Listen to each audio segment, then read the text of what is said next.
What beautiful, weird hobbies are dying in the modern world?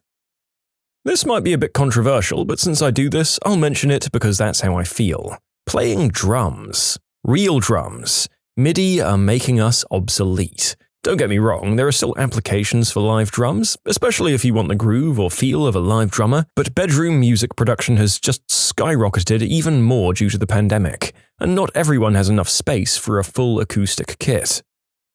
Ham radio. I remember as a kid listening to my dad's radio and him always having a good time and genuinely enjoying a good rag chew. I got my license and tuned into some of the local repeaters. I found some nets with the most depressive things I've ever heard.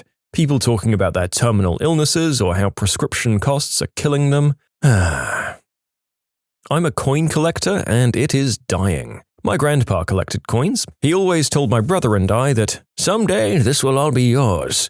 There's $80,000 worth of coins in there." Well, what a nightmare that was after he died. We learned Grandpa had been buying reproduction coins, repackaging them as collectible or authentic, rare, and then selling them back in the numismatic news for a profit. So anyone who had come to appraise the collection just wouldn't touch it. We finally got all of the counterfeit bullcrap out and the legit collectibles separated. And there were less than 10 grand worth of those. And even worse, my mother decided we had to share it with my cousins and aunt and uncle, even though the collection was promised to my brother and I as the first grandkids. So we got 1 grand apiece. Stamp collecting. It used to be a huge thing, but not anymore. Probably because of the rise of email. Very few people send letters anymore. They have them at estate sales all the time for super cheap. I have my grandfather's collection and I don't have any strong feelings for them. Been trying to find a collector for a few years to give them to. No one around me wants them. Model rocketry. When I was a kid, we all built and glued and fired off model rockets with rocket engines and stuff. This comment made the smell of those rockets come right back to me, and now it makes me want to get back into it. I loved those as a kid. Postcard collecting. I buy a postcard of each place I visit. Some of the places in the world that I visited were very hard to find a postcard in. The hardest country, as we were only there for a day on a cruise, was Dominica. I'm surprised this hasn't come up yet, but china and crystal collections. Another one would be sterling silver, like tea sets, cutlery and stuff. Slot cars. The narrator loves slot cars, but generally once you've gone to the trouble of setting them up, the fun lasts for maybe 10 minutes? They're just weirdly nice to have and see around, but yeah, all of the enthusiasts do seem to be middle-aged or older. Model trains. There's a store in our town square that's been there for like 50 years that specializes in model trains. It's called a train and toy store, but there are almost no toys there. The store is interesting to walk around in if you're not claustrophobic, but he must not sell very much because he can't pay the rent anymore. He's closing and moving out of town to some building that he owns. Again, the stuff looks cool, but I've never seen anyone buy anything. I don't know, this sounds more like the death of brick-and-mortar retail than the death of that hobby itself. I'm not a model train enthusiast, but I took my son to a model train expo in 2019, and it seemed very alive and well as a hobby. That's just my experience, though. In the UK, it's 100% croquet. I know, what a cliché. When I was younger, everyone had a croquet set, and it was a great way to enjoy time with friends on a summer day in the garden. Whereas now, I don't know anyone that still owns one. Maybe a strange one, but this question did get me thinking about it. Geocaching, which is weird because I still do it sometimes while biking around, but caching apps rarely alert me or any of the finders in the apps now. I put $20 into what used to be a super popular cache that people would visit daily like 15 years ago. I later returned, about 6 months later, and the same items, including the $20, were still in there. I think a major reason is that the main platform, geocaching.com, started requiring payment for all but the most basic caches. I think this happened sometime in the early or mid-2010s. Pure money grab that is just killing the hobby. I remember when I first started geocaching, I was amazed at all the caches that I'd go and find right away. Nowadays, a newbie would be put off by having to pay for possibly the only caches that were already near them. Pen pals. As a teenager, I loved writing letters to new people and receiving letters from all over the country and the world. Everything is instant now, but nothing beats that feeling of getting a letter in the mail that's specifically for you, that's not a bill or circular, and comes from someone that genuinely wants to brighten your day. Coercion beanie babies. Collecting all 50 US state minted quarters. I remember there used to be TV commercials selling you fancy cardboard with holes in them to help you collect them all. Huh, oh how times have changed. Yo, I had all 50 collected at one point, then one of my tweaker aunts stole them. Did it again, and then another desperate family stole the second collection. Collected them all one last time, my mom put it away for safekeeping, and then when we couldn't find it, we assumed someone else stole them. Building model airplanes.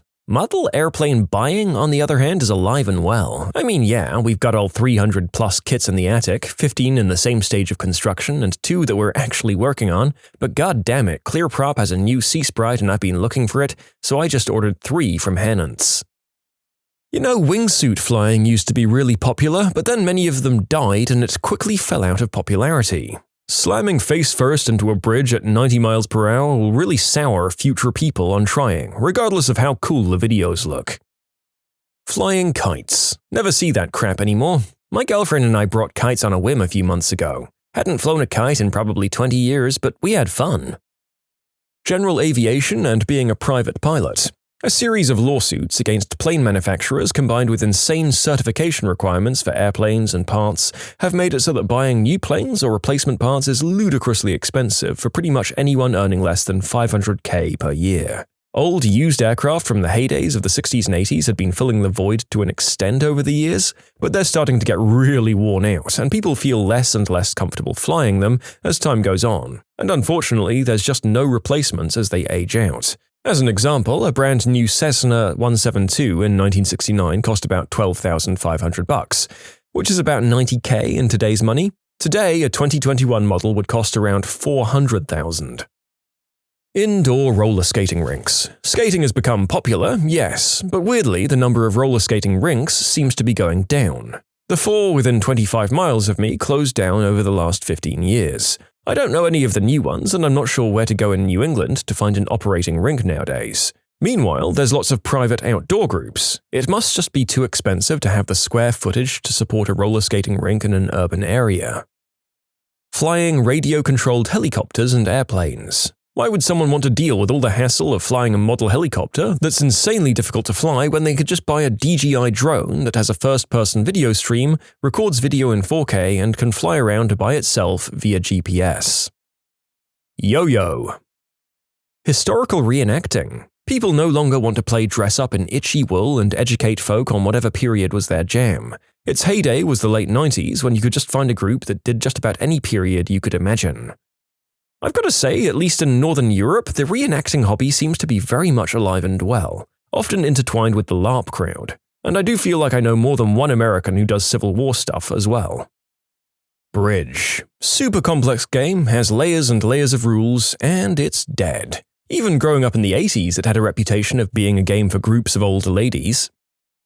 Drag racing. The vehicular kind. A major track in Georgia just got sold because of a local battery plant that's being built nearby, and the houses around it skyrocketed in value. Tatting lace. I've learned to needle tat and I would love to learn bobbin, but it's hard to find an eventual use for what you get out of it. Like, there's only so many bookmarks and doilies I can make for my IKEA box apartment, considering I can also crochet and knit. Still, it's a beautiful craft that I wish I could figure out how to use. Paintball. It's too expensive, unfortunately, and you need a good selection of people to play. The more players, typically the more diverse the skill range is. I think if it was a lot cheaper, there'd still be loads of players. On average, the routine player will buy 2 cases of paint, 2,000 rounds per case, and each of those will cost $40 to $65 US. Then they pay for entry and CO2, between $25 to $35, and then buy any other gear they might need or need to replace. Back when 2008 financial crisis happened, most fields I knew lost 3/4 of their serious players, and most of them never returned, which really sucks because paintball was growing really fast until then. I'm not sure if it's a real hobby, but typewriting will die out eventually. The last typewriters factory closed some years ago. Years ago, I was in IT, and we had this guy who was about 80 years old who'd go office door to office door and ask each person if their typewriter needed service or repair. He had his cart with spare bits and ink reels and tools and nothing to repair. It was incredibly sad to see the disappointment once or twice a month when telling him no. There were maybe 5 typewriters across 20 floors and several thousand people. The company owner didn't have the heart to let him go. The owner died and his son immediately sold the company and many were laid off, including typewriter guy. That year for Christmas, while the sale was being completed, the son gave out copies of his book instead of bonuses. It was 90 pages, double-spaced, and large font.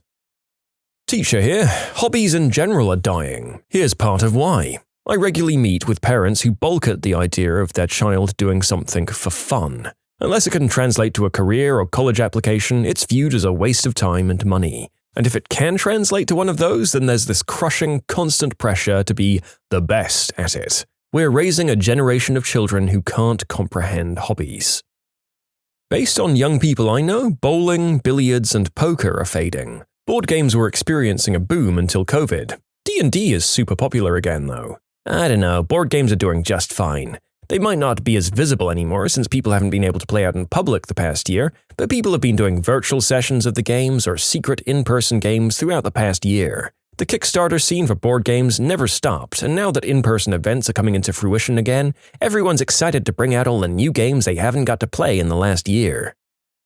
Model trains. The entire hobby is absolutely dead. Huge collections being sold for literal pennies on the dollar. An engine that used to cost $500 might not even sell for $5 now.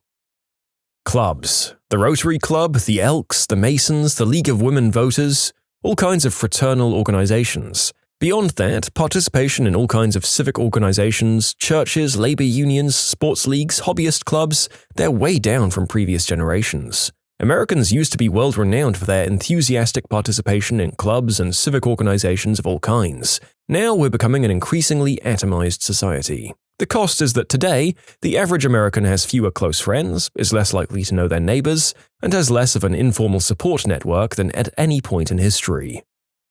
You can submit your own stories to be featured here on the channel. The story submission link is in the description below. And if you want to listen to some vibey music in the background, check out easymode, also linked below, and subscribe. Not strictly dying, but certainly becoming a bit more difficult. CD collecting. Right now, CDs are in this weird purgatory where we can't decide if we're done with them or not. They've fallen out of favor in terms of practical usage. Most people use streaming services, and many cars don't come with a CD player as standard. They're not totally obsolete, but they're nowhere near as popular as they once were. Many chain stores that specialize in entertainment products have also begun to scale back their stock, both in-store and online.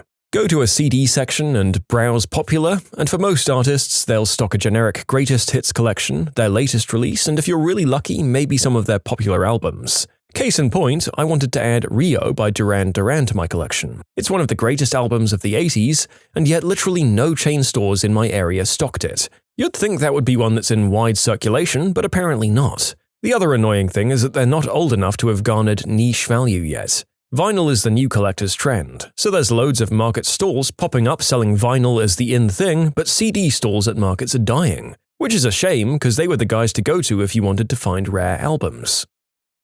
Golf. I read somewhere the other day that the average age of people golfing continues to rise every year. It's too expensive for younger generations, it's not very entertaining to watch unless you really enjoy golf, and it can go extremely long. I'm a young guy who loves playing golf, but goddamn, it's a waste of land and water. Granted, a lot of people these days simply don't have time for hobbies. I feel like the ones who do are indoor things now. For example, video games, writing, card collecting. I know a few people who do calligraphy. So there are still hobbies, it's just quiet stuff. Does it take money? Well, it's dying. Hobbies aren't dying because people aren't interested in them. Hobbies are dying because no one can afford hobbies with the current state of the economy. Hobbies are dying as hobbies. I feel like everything has to be a side hustle now, and people don't just do crap for fun anymore. I don't know that that's true in my part of the world. And I say that as a former unpaid thespian who's now a freelance YouTuber, so sure, that became a hustle. But I have a few major hobbies now, all of which have thriving communities. Can't believe I haven't seen this yet, but film photography. Used to be, with a bit of work, you could make a passable darkroom in a closet or your basement and develop your own film. The ease of digital photography was the first nail in that coffin in the late 90s and early 2000s, but it lingered on for a while as the quality of digital sensors just wasn't there yet. Now, digital DSLR has gotten to the point that it's all but killed anything short of the most hardcore film enthusiasts. There are many out there that will argue film still exceeds digital in some metrics, but regardless of those points, the industry and hobby have essentially collapsed. Those disagreeing are simply working on a different timescale. My entire family was a Rochester Kodak family, 4 generations of employment in film. From that perspective, film is dying. It's a minuscule fraction of what it once was. That the cost of film cameras is going up is a natural consequence of the supply of film cameras dwindling as parts and camera themselves dry up. 58 Corvettes cost more than they did in 1958, and I guarantee you that's not because they have more customers they did back then. Simply a ratio of demand to lesser supply and collector's status. I suspect many of you are much younger and don't quite understand how prolific film was in the mid-90s and earlier. Anyone could set up shop in their basement without too much work, from the high school photo students to Inga and Hans making their amateur adult films. To drive this point further home, I'm a career and technical education or CTE teacher. Film photography used to qualify for CTE funding at the federal level. In order to qualify for this, there must be demonstrable career opportunities in film photography as measured by the United States Bureau of Labor Statistics. With the change to Perkins v. legislation, film photography is no longer qualifying for CTE funding for the first time since it started receiving funding several decades ago. This is indicative that the BLS has measured sustained downward trends year on year for multiple years, which in turn means there's not a viable economic pathway to sustain hobbyists, such that the feds won't fund any students attempting to enter that career field. Don't get me wrong, I think it's lovely if you enjoy it as a hobby. It's a great art form. I had a darkroom in my basement as a kid. Someone might be starting a new mum and pop shop, but that pales in comparison to the thousands that have closed. Nikon might be making some film cameras, but that's nothing compared to the monoliths or duoliths that were Kodak and Fujifilm. Particularly now that the final contracts for film radiography and film videography at Kodak have expired, they're clinging for dear life to any whisper of profit that they can. Working on your own car. I'm talking engine, clutches, and bodywork. Wiffle ball. Used to be that every boy from 8 to 13 had one. Baseball in general seems to be falling out of favor as a youth sport. I don't know if it's falling off on the pro level of attendance or viewership-wise, but anecdotally, our kids are getting to organized sports playing age, and we don't know anyone signing their kids up for Little League. Baseball was hype when I was a kid too. Between multiple MLB expansion teams, I was in the Marlins' backyard, and kid-marketed movies like Sandlot, Rookie of the Year, and Angels in the Outfield, it felt like everyone I knew was playing it for at least a couple of years. Sport card collecting conventions used to be a huge thing. Now maybe a few grey hairs get together to trade, buy and sell. Model trains, who has the space or time anymore? And building theremins at home. Ceramics. There used to be 2 or 3 shops in every small town, where you could go, pick a piece, clean it, they'd fire it for you, then come back a week later and paint it. They'd fire it for you again. Then you'd go and pick up your finished masterpiece. It was so refreshing. I'm 24. When I was a kid, there was one pottery place across the street. I always wondered what it was, but never went in. I can't remember when they closed, maybe 15 years ago? They still have all of the ceramic pieces from in the window on display. It looks like it's stuck in the past.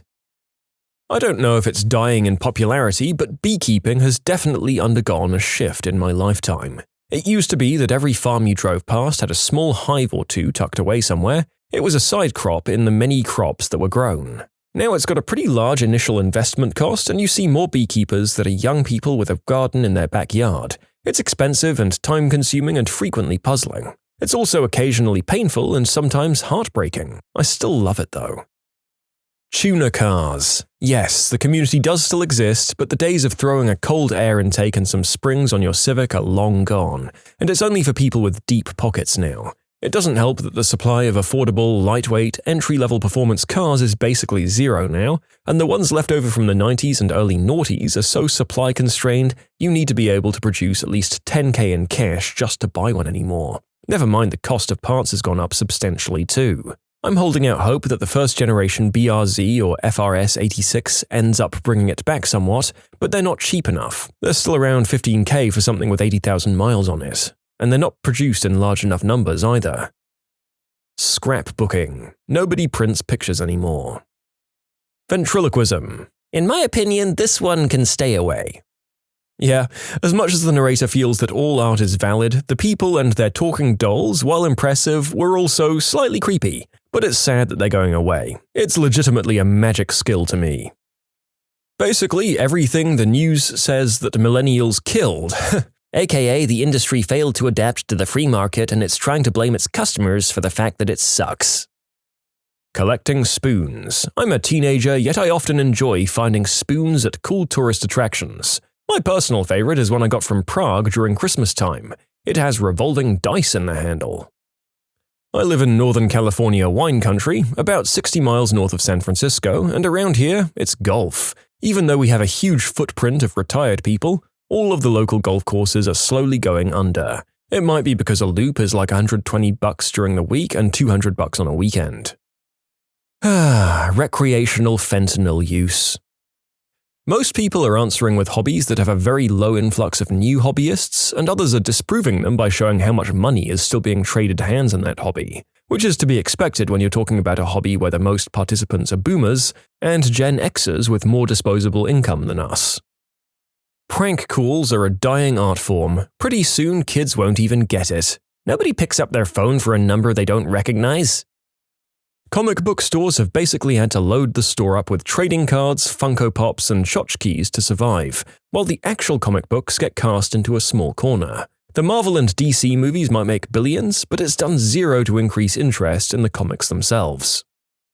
DIY wood projects. I was going to build new 23-inch raised beds for my garden this year, but when an 8-foot 2x12 costs $60, my hobby needs professional financing.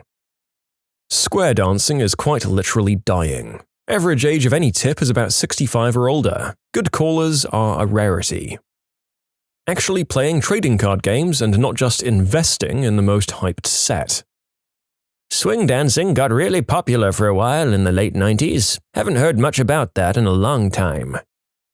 Barbershop quartetting. For as long as I've been in the society, the membership prices and convention registrations have always been way too expensive for something you don't even need an instrument for, and there aren't as many conventions a year as I think there should be because it's probably just too hard to justify the administrative costs. There's a ton of us, just not enough to make the scene really shine outside of the really big events. What is the most pathetic way someone has tried to assert dominance over you? I always feel like the guys who refuse to make room for you when walking by in the other direction are trying to assert their dominance and make themselves feel like hot crap. I never understood why people do that. I figured out the best way to handle this when I was in college and the sidewalks were narrow. Just stop walking and stand still. Now they're the only ones walking and have to go out of their way to avoid you instead of them expecting you to move. He tried to drink water faster than me. No one drinks water faster than me. No one drinks a tall glass of water like Gaston. Worked as a lifeguard at a summer camp years ago. During safety training, we had to do a missing persons search, which required all available staff to join hands and walk from the beach to the water as far as we could, while feeling with our feet for the missing swimmer. During training, there was a sandbag we had to find. The guy next to me kept insisting on holding mine in a certain way because I will take the upper hand in this situation, said at me while staring down. Whatever, dude, we're theoretically looking for a drowned child right now. Earlier this year, my boss asked me to do something and then leaned over me and said, "You are going to do it." He was like literally leaning over me because he was 6'8". Dude acted like a cliché high school bully from an 80s movie and was like 40 years old, so I assume he was at some point. Anyways, he quit. I used to tend bar in Milwaukee, and there's nothing that triggers bros more than seeing someone drinking something that they personally don't like. I can't tell you how many arguments began with some guy, always unsolicited or unprovoked, mind you, feeling compelled to judge and educate other guys about what they're drinking or not drinking. You drink that? And it goes downhill from there. Nobody cares. Drink what you like and shut up. I was at a bar in Stevens Point and the barman whips out a skin flick mag asking if I want to read it. No thanks. Why not? Are you gay? He looked as if I'd offended his ancestors by not wanting to read his adult magazine in the middle of a bar. Yeah, I used to know cliché blokey wannabes growing up who had deluded themselves into thinking that this was a totally normal thing to do. Keep it private, folks. No friendship is enhanced by looking at naughty bits together. Literally last weekend, some really drunk dude who I've never met once or interacted with tried to fight me to impress the girls he was with. It was completely ridiculous, and his way of trying to initiate it was just to repeatedly body check me on the dance floor, which I ignored because I thought he was just being drunk and dumb. Turns out one of his friends had to stop him from blindsiding me with a sucker punch to the face, assuming he was able to aim that well. Some people do not mix well with alcohol, apparently. My husband is a tall dude and told me that while at university, he constantly had guys trying to pick fights with him at the bar. It was like they found the biggest guy there was and was like, "Yep, I'm gonna beat him up." My husband is the biggest softy though, so he would just kind of laugh and brush them off. I've worked at bars my whole life, and this is very common. If you're tall, you're a target. It makes no sense and has nothing to do with the personality of the tall guy. It's just what it is. It's even worse for bouncers. The mentality, which is probably subconscious, is that if you're an aggressive smaller guy and you fight a bigger guy, it's a win-win. Either you lost because he's bigger, or you won and took down the bigger guy. It's funny because over the years, I've never had a problem with big guys. The 6'5" dudes are fine. It's always the short dudes you have to kick out. People are weird. A former co-worker, he would just stand in the way and refuse to move. Even if he wasn't in the way, he would purposefully get in the way. I work in a narrow kitchen, so you can imagine how annoying that could be. At one particular moment, I was carrying a bulky 20-pound box, and he decided to do that. I pretended not to see him and barreled into him. He fell over and got incredibly mad at me. Started talking about how I have no muscle. It was actually pretty funny. It was a display of the most fragile masculinity I have ever seen. Similar experience. I had a regular keg and one of those skinny kegs on my shoulders. I was hustling to get through the narrow kitchen to replace the blown kegs for the bartender. Idiot guy who did the block game did the same to me, and I definitely barreled into him. He proceeded to jump up and try to trip me in the bar, to which I dropped the skinny keg on his foot. Like, you see someone with heavy crap, don't be a butthole. Not me, but my wife. We were living in an apartment complex and my wife had just parked her car, was carrying groceries and my 2-year-old inside, and this guy stopped her and said, "That's my spot. You need to move your car now." We don't have assigned spaces, but my wife was caught like a deer in headlights and put all the groceries and my daughter back in the car and moved it, just so he could park his 10-year-old Cadillac CTS in his favorite spot. I always got home from work before this guy, however. I never directly confronted him. But from then on, that parking spot became my spot, and I parked there every single day for the next 2 years. I saw him out and about a few times, but thankfully being 6'1" and overweight and bearded, most people chose not to fight with me, even though I've never been in a fight and would be helpless in a confrontational situation. In junior high, I remember this one bully that would get on his tiptoes and puff out his chest like a gorilla, and get all in your face whenever he felt threatened. It was such a funny stereotype maneuver. He did that once to one of my friends as he was trying to start a fight. He'd spread his arms wide and push out his chest while aggressively asking, "You wanna go? Huh? You wanna go?" Without a word, my friend grabbed his collar and pulled him into a headbutt, knocking him to the ground, delirious in one hit. My friend, in fact, wanted to go. Plot twist, the guy was asking your friend to go to the prom with him. Double plot twist, the headbutt was actually a kiss and the bully swooned. Sounds like my high school. A friend of mine was this short, about 5'6" at the time, built like a little tank wrestler who was a huge nerd. D&D, magic, you name it, he loved it. There was a giant football player, 6'4", who was a notorious jackass. Football player starts harassing my friend, calling him the usual, "I'm a big tough man," insults. My friend asks him to stop. The football player puffs up his chest and says, "You wanna frickin' go, little man?" My friend turns slightly and drives his elbow right into the guy's solar plexus. It's pretty hard to look tough when you're gasping for air like a fish out of water. Forgot to mention my friend had been talking about a new D&D campaign he was working on when this happened. One time at a house party, a few of us were talking to some girls, and one of the guys randomly started talking about how he does MMA. Then another guy joined in, and those two started wrestling in front of the girls. I don't think their shirts needed to come off, but what the frick do I know? Taking off your shirt is proper MMA procedure and culture. Leaving them on could have dishonored their whole family. This happened over D&D when my friend, who owns a store, let these guys we didn't know that well join our campaign. I don't know why I, out of the table, got singled out, but a girl walks in and this guy complained that I didn't order pizza for him. Said, "How about you go frick yourself," when I asked him if he wanted some of mine. Walked over behind me and, playfully, put his arms around my neck. I told him I'd punch him in the face if he did it one more time because I don't know who the frick he is. It absolutely ruined my day. By flicking my boy bosoms. I was standing in the breezeway outside a friend's apartment while in college, and a guy coming down the stairs from an upper floor kinda tripped near the bottom of the stairs and stumbled into me. It was clear that he was super drunk and immediately got aggressive. He was so worked up about being tougher than me that for some reason he started doing push-ups at me while me and my friends just laughed. Fortunately, his friends came and apologized and took him back up the stairs, but it was definitely the most bizarre assertion of dominance I've ever encountered. His lizard hindbrain is apparently of the Texas spiny lizard variety. They do push-ups at each other to defend their territories, which are frequently suburban driveways. I don't know about no lizards, but I can confirm for y'all that a drunk push-up contest to assert dominance is pretty Texan. I don't know if push-upping spiny lizards are actually a thing or not, and you know what? I don't care to Google it, because finding out that they didn't exist would only be disappointing to me now. Generally, guys purposely bumping into you when you walk past them, especially if they're with friends. My high school was overcrowded, so hallways were always packed, but I always did my best to move for people or turn myself so people could get through. But I realized I was always the one moving for other people, so one day I decided not to move for people, and most of the guys I encountered in the hall would just run into me because they refused to move. Like, just move. My daily commute on the subway was like this, people standing directly in front of the doors and even trying to enter as if you were just a spectre image they can walk through. I used to move out of their way or excuse myself. Now I just do the same and walk through them if they refuse to move. I simply expect this to be an unfortunate normal part of my life going forward, lest I be the one knocked over or missing the opportunity to disembark again.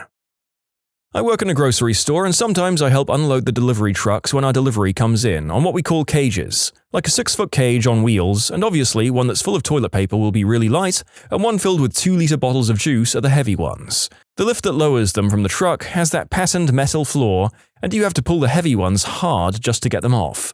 Now, I'm 5'8" and don't have a lot of weight on me, but I can pull these cages off just fine. But there's a guy who's like 6'2" and is always trying to show how strong he is. So whenever I'm helping and he's there, he always insists that he gets the heavy cages and I get the little guy cages. Everyone agrees he needs to grow up. Guys like that are great though, because you can just chill and let them do all the annoying work if they feel the need to prove something.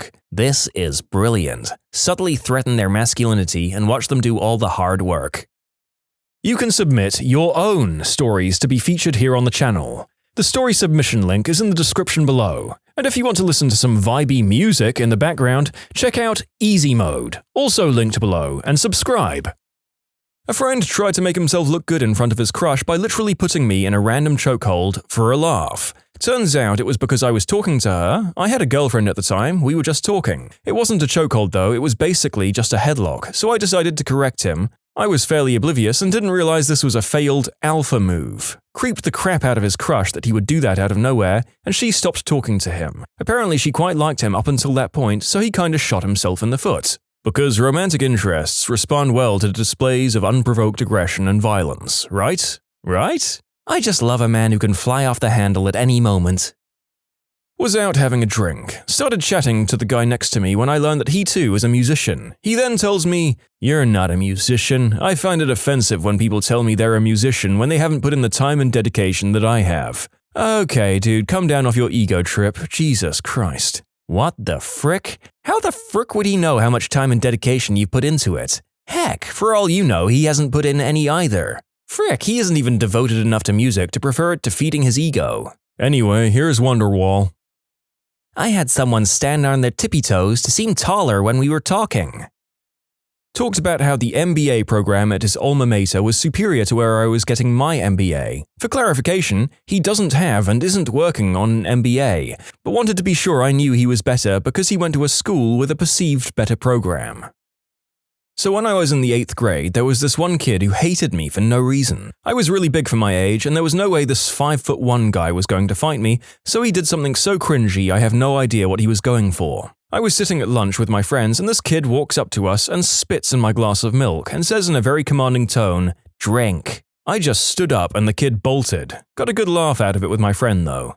To be clear, I did not drink the milk. You just reminded me of the one time in high school a freshman sitting across from me, I was a senior, decided that bothering me was his ticket to alpha status or something.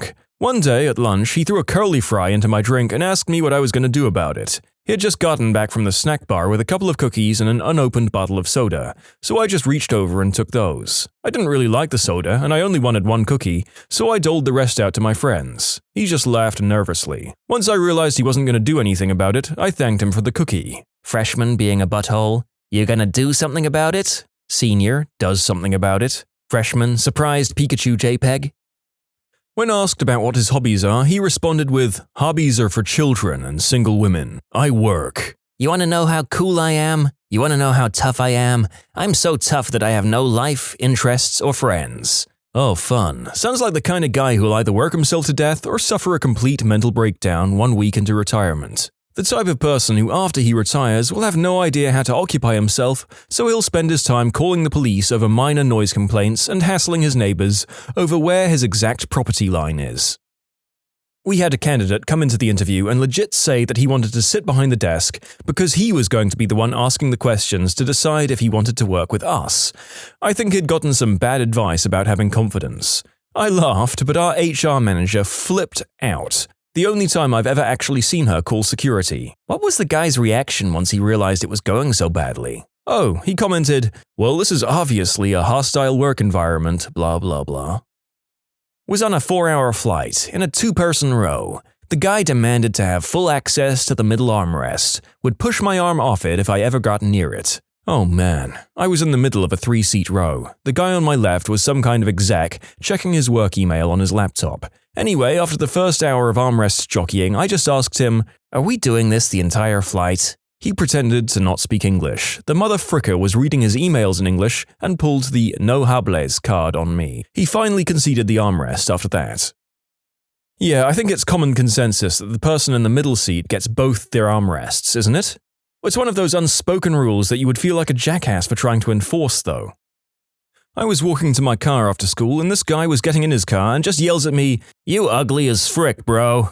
I flipped him off without even looking at him and he called me the B word and drove off. How petty do you have to be to tell someone minding their own business that they're ugly? People that shout out of cars are cowards. Excuse me, they prefer the term scrub. I was leaving a gas station once with a 6-pack of some craft beer to go watch a game at my friend's house, and a group of college kids were driving out of the parking lot, and one yelled out the window, "6-packs are for slang word for female anatomy." I guess the amount of beer I was planning on drinking that night wasn't adequate to his standards. Had a dude get mad at me for talking to his girl all the time. I was her econ tutor. I once tutored this truly clueless girl at general chemistry. She wanted to be a nurse and couldn't get past the first class, but whatever, I'll tutor you. She was, however, very pretty. Second tutoring session, she shows up with her boyfriend. Dude doesn't study, doesn't say a damn word the whole 2-hour session, just stares at me and her going over the basics of chemistry. Next class, same thing. Next class, I bring my girlfriend to have a stare-off with him. He got the message and left us alone. If you can't trust your partner to spend 2 hours in a crowded university library without screwing someone else, you probably shouldn't be with that person. I had a guy message me threats on Facebook because I'd been talking to his girlfriend. The thing is, his girlfriend is my cousin and I don't live in Alabama. I guess she couldn't speak to anyone at all. A friend of mine had a girl send her a ton of nasty texts one day, totally out of the blue. "Stay away from him, he loves me, you're probably an ugly B-word, etc. My friend is the guy's aunt." Was at a party and was given the task of handing out beers to people. This guy flipped his crap, saying he only drank real beer. Dude, it was cold and free. That's the best beer there is. A guy was mad at me while sitting at a light and was revving his engine. It sounded like he'd held it at the red line, and there was a big crack sound and smoke started pouring out the front of his car. The dummy had blown his engine.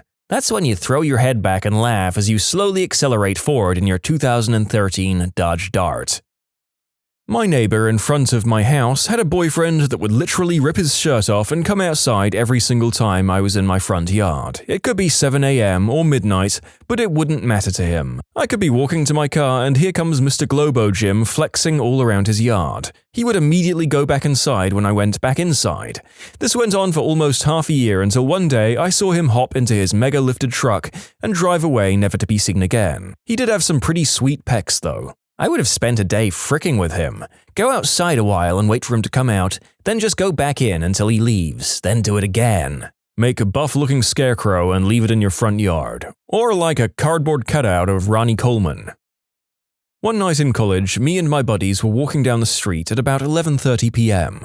We were near a major university on a street that was almost entirely college kids renting. It was Friday night, warm, so lots of people were out drinking on patios, talking, playing drinking games, etc. Generally pretty chill. We're done pre-gaming at home and headed to a bar or something, I don't remember. Anyway, we're walking down the road and across the street there's some people on a patio. They yelled something at us, we weren't really listening, but the tone seemed friendly at least. Woo, yeah, college bro, am I right? Generally, kind of thing. So I yell back, yeah man, cool beans, and return to my conversation. Apparently this guy does not like beans, regardless of temperature, because the next thing I hear is, did you just frickin' say cool beans?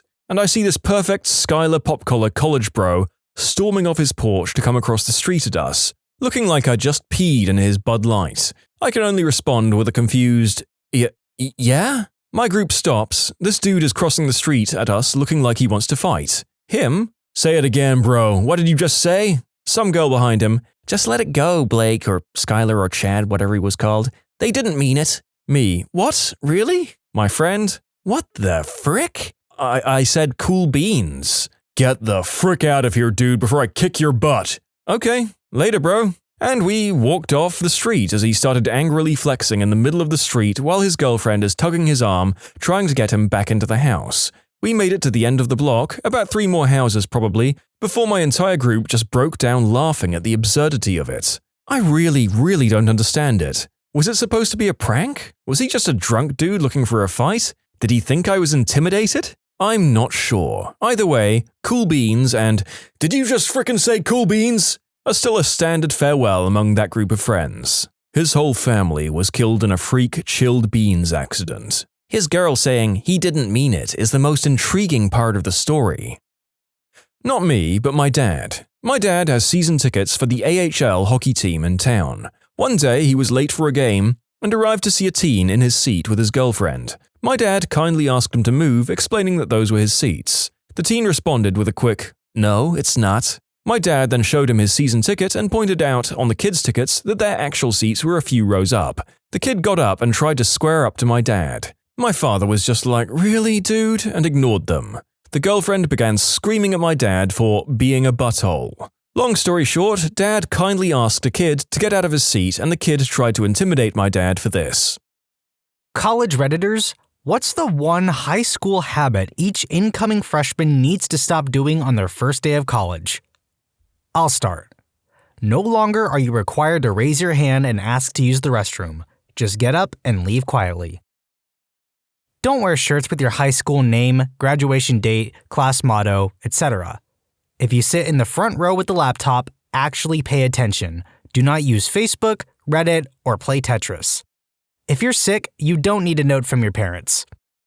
Don't eat loud food in class. Please follow this one. Don't talk loudly in class. People are there to learn. Keep your high school GPA, sports accomplishments, SAT/ACT scores, and awards to yourself. No one cares. Oh, you were in an AP class? No one cares. You were popular in high school? No one cares. You were a nerd in high school? No one cares. You think your professor is a jerkwad? No one cares. You were prom king? No one cares. In essence, don't take yourself too seriously. Approach college with a sense of humbleness. Don't boast too much about your old self in high school. For the record, when they say no one cares, they don't mean that none of that matters or is worth nothing. It just means that it's not going to affect the friends you make or the activities you participate in. For me, at least, college was a time where I really started to come out of my shell. High school doesn't matter anymore, despite all my dreams taking place there. Your life isn't over if you walk into class late. Just calmly go in and take a seat. You'll be fine. Yes, it will be on the test. After a test, you don't have to stick around. Pack your stuff up and leave quietly. If you're struggling, don't wait to get help. Seriously, if your school is halfway decent, there's at least one other resource outside of your professor that you can consult for tutoring. You will regret letting your pride and/or laziness get in the way of passing a class.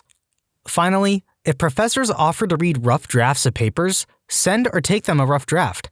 Not only will you get suggestions tailored to your professor's grading tendencies, but your professor is also aware that they told you your paper is fine, quote, except for.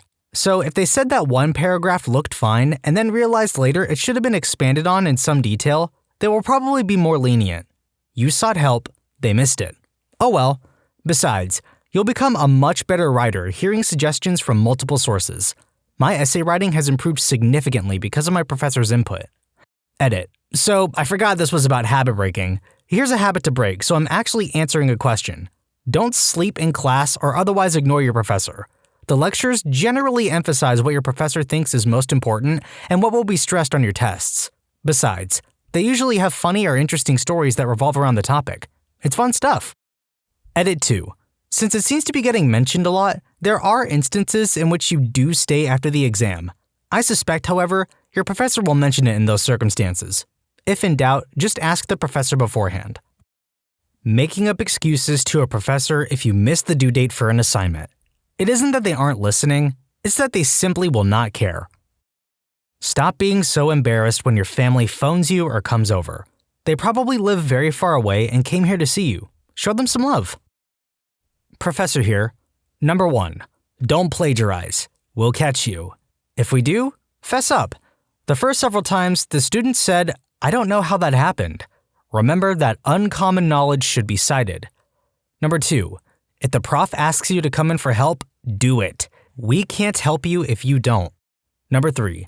I can't tell you how many, quote, smart kids have dropped out. If you get so behind that you feel overwhelmed, talk to someone, anyone, and everyone until you get back on track. You may need professional help. Number 4. Get involved. The more connected you are, the better you'll do. Number 5. Live on campus if you can. Why? See number 4. Number 6. You'll get some great professors and some crappy ones, no matter what school you go to. If all of them are great, let me know and I'll put my application in. I'm not being egotistical. I just don't like having uncomfortable conversations with students about their bad professors. Also, who one student feels is awful may end up being your favorite. Number 7. Take advantage of electives. Try something you may never get to try again. No more raw dogging it. Please wear a condom. This may seem kind of random and out of the blue, but seriously, college campuses are one of the easiest ways to get STDs. There's no shame in nabbing a free condom if there's a table giving them away. The worst habit you can get into is not being safe. You definitely need to study. If you had it easy in high school, it likely will not be that way in college. Putting your phone on vibrate is not the same as putting your phone on silent. Everyone can hear your phone buzz. Everyone can also see you texting during lecture. Hiding your phone under your desk fools no one. Putting on makeup in the middle of class? No one cares anymore. Some people just drag themselves out of bed wearing a t-shirt and sweatpants. I actually have a couple tips about this. Number 1. In my acting classes, it was actually standard to wear comfortable clothing like sweatpants and t-shirts. We do a lot of posing, stretching, laying on the floor, etc., so it was important to wear something that you could actually move in. Tip: if you're signing up for an exercise, acting, or dance class, read the syllabus. It is your professor's Bible. Number 2. I was a soundboard operator for a play that had a morning performance, and I ended up waking up about 5 minutes before showtime, so I had no time to get ready. I bolted to the building in my oversized t-shirt and bright red flannels, did my job, and went back to my dorm. Tip: be sure to set your alarm. And also, nobody cares about what you're wearing. I've seen people in class with rainbow He-Man t-shirts on. It's all part of the experience. Stop checking Facebook every 3 seconds. It's amazing how much time it will free up for you. Don't shout out snide comments during class trying to get people to laugh. We don't care if that's what she said. We just want to learn. Here's a tip. After you subscribe to Am I the Genius and Am I the Jerk, linked in the description below, don't watch us during class, but you do get brownie points for liking the video and turning on notifications. Thanks for watching. Number 1. Be ready to change your major if you need to. What you actually do in a given field of study is often radically different than what you'd imagine. Had a friend go into physics, spent the last 2 years of his degree programming simulations. Switch early enough, and you won't have too many headaches. Number 2. You can sneak into other classes. No one is going to stop or even notice you. Do this a lot, and you'll eventually be able to talk about just anything. Number 3. Use the library. Steal from databases. Outside of college, knowledge is expensive, and libraries are sorely underfunded. Number 4. Most clubs are kind of BS. Attend anyway. Catch a couple club members outside of the meetings. Get a couple drinks in with them, and you'll probably get something closer to what you were looking for. Number 5. Even if you're living off of your folks, if you can swing a part-time job, Get one. Having a bit of scratch makes having a social life a lot easier, and it's going to stay that way after you graduate, regardless of how cozy you are. Having a social life makes having an intellectual/professional life a lot easier too. The right friends can do wonders for your academic performance. Number 1. Make as many friends as possible. Number 2. Introduce yourself to your professors. You go from number 8675309 to name. Number 3. No one is in a clique anymore. If they are, screw them. Number 4.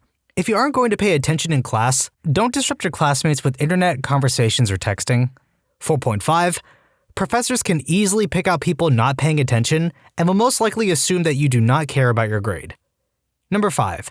Don't fall victim to no more parents, no more rules, especially on food.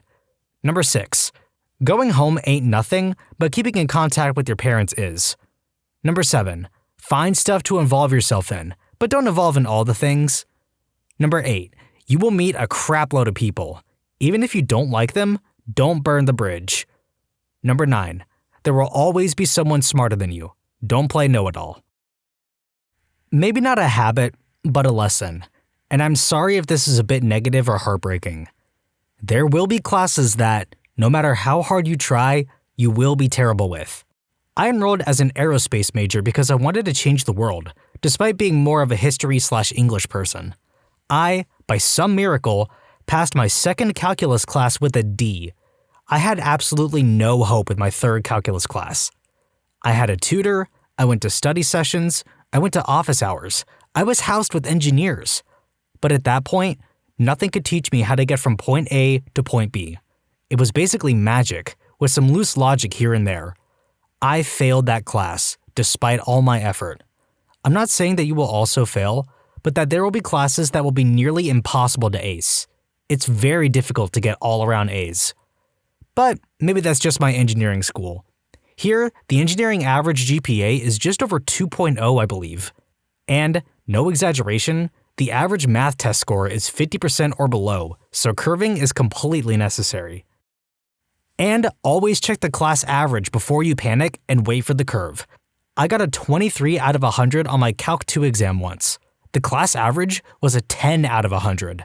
My 23% became an A. You're going to class, not the club. Alternatively, to those same students about 2 months later, you're going to class, not to bed. Giving a crap about what your peers think about you, and having opinions about your peers based on trivial things like whether or not they wear their varsity jacket.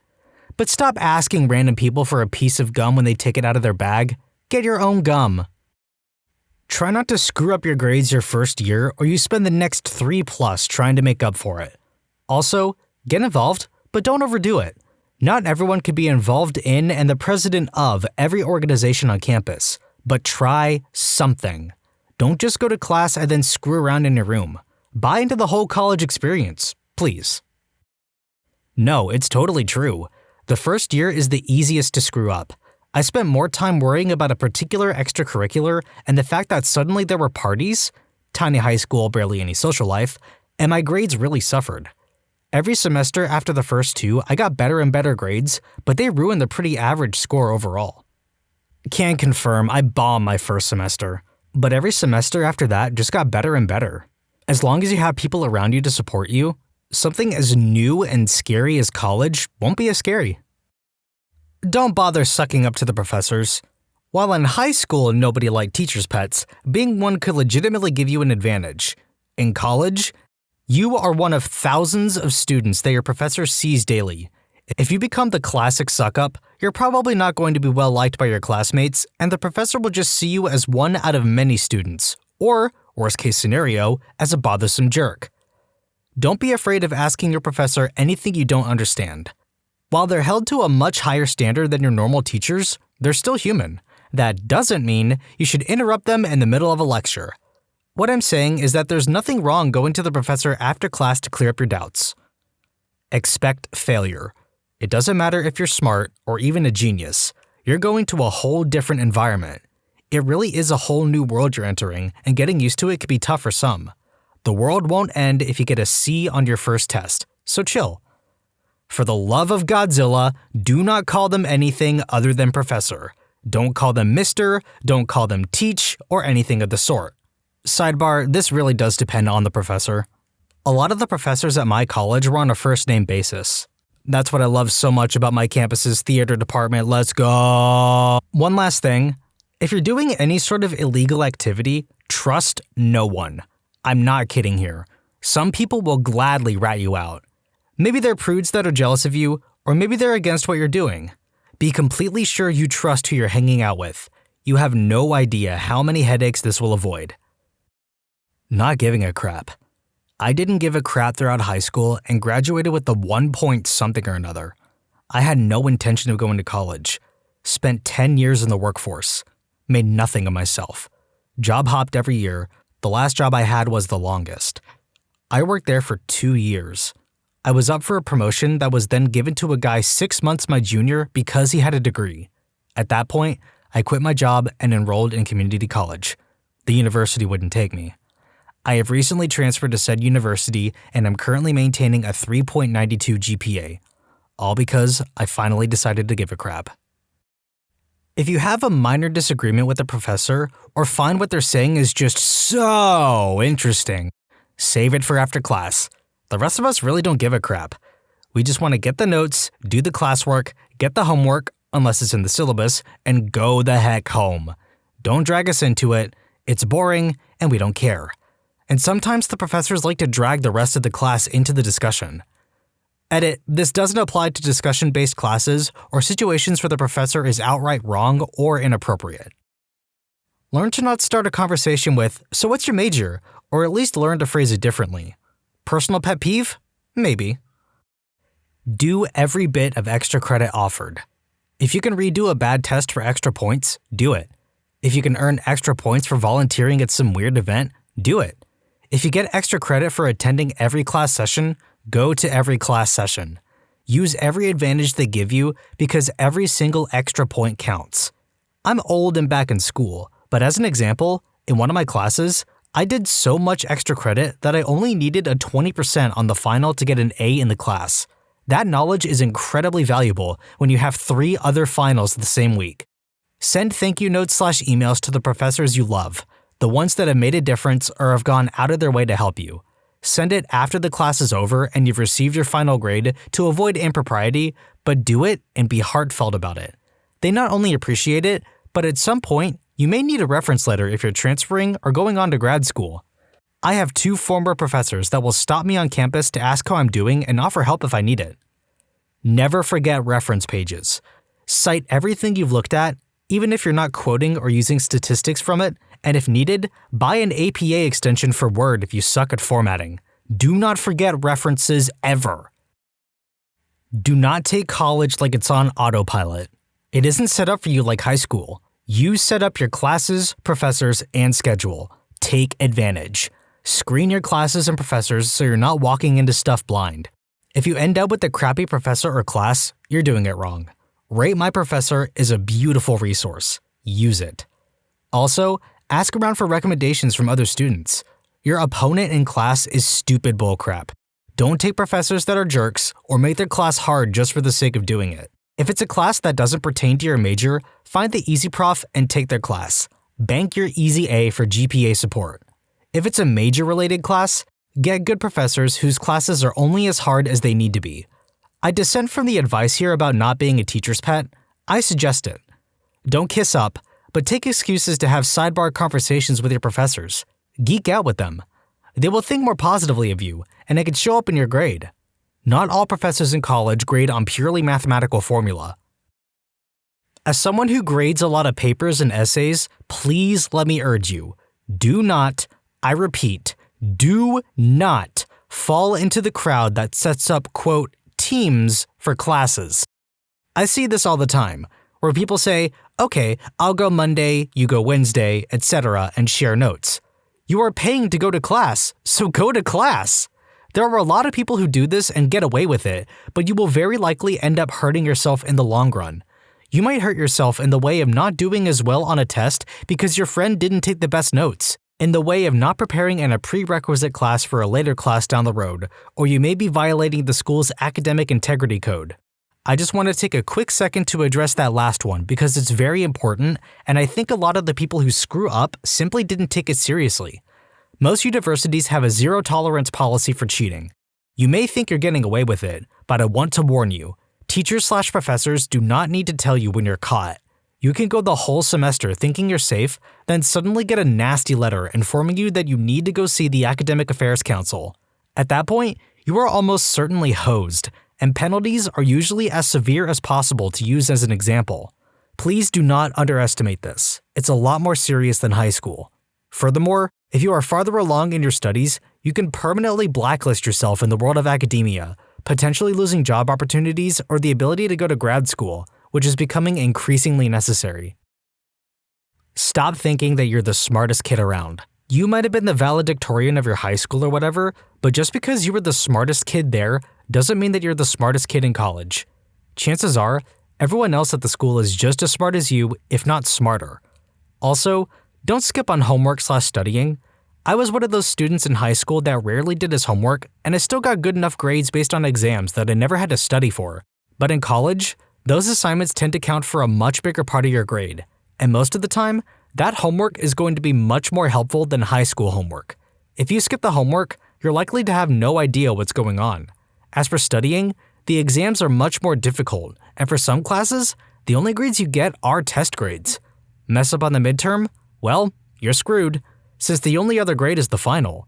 You can't afford to do poorly on one exam, since there's rarely more assignments to buffer your grade. Don't see your professors as, quote, teachers. And in no way do I mean that they're not those who teach, but I mean the fact that, at least for me and many I know, throughout your school career so far, the teachers have been viewed as these much older, almost untouchable people who have this huge status over you. Once I got into college, however, every professor I've had has been very approachable about everything. It feels like talking to an actual human being versus someone who could ruin your life by a single word or sentence.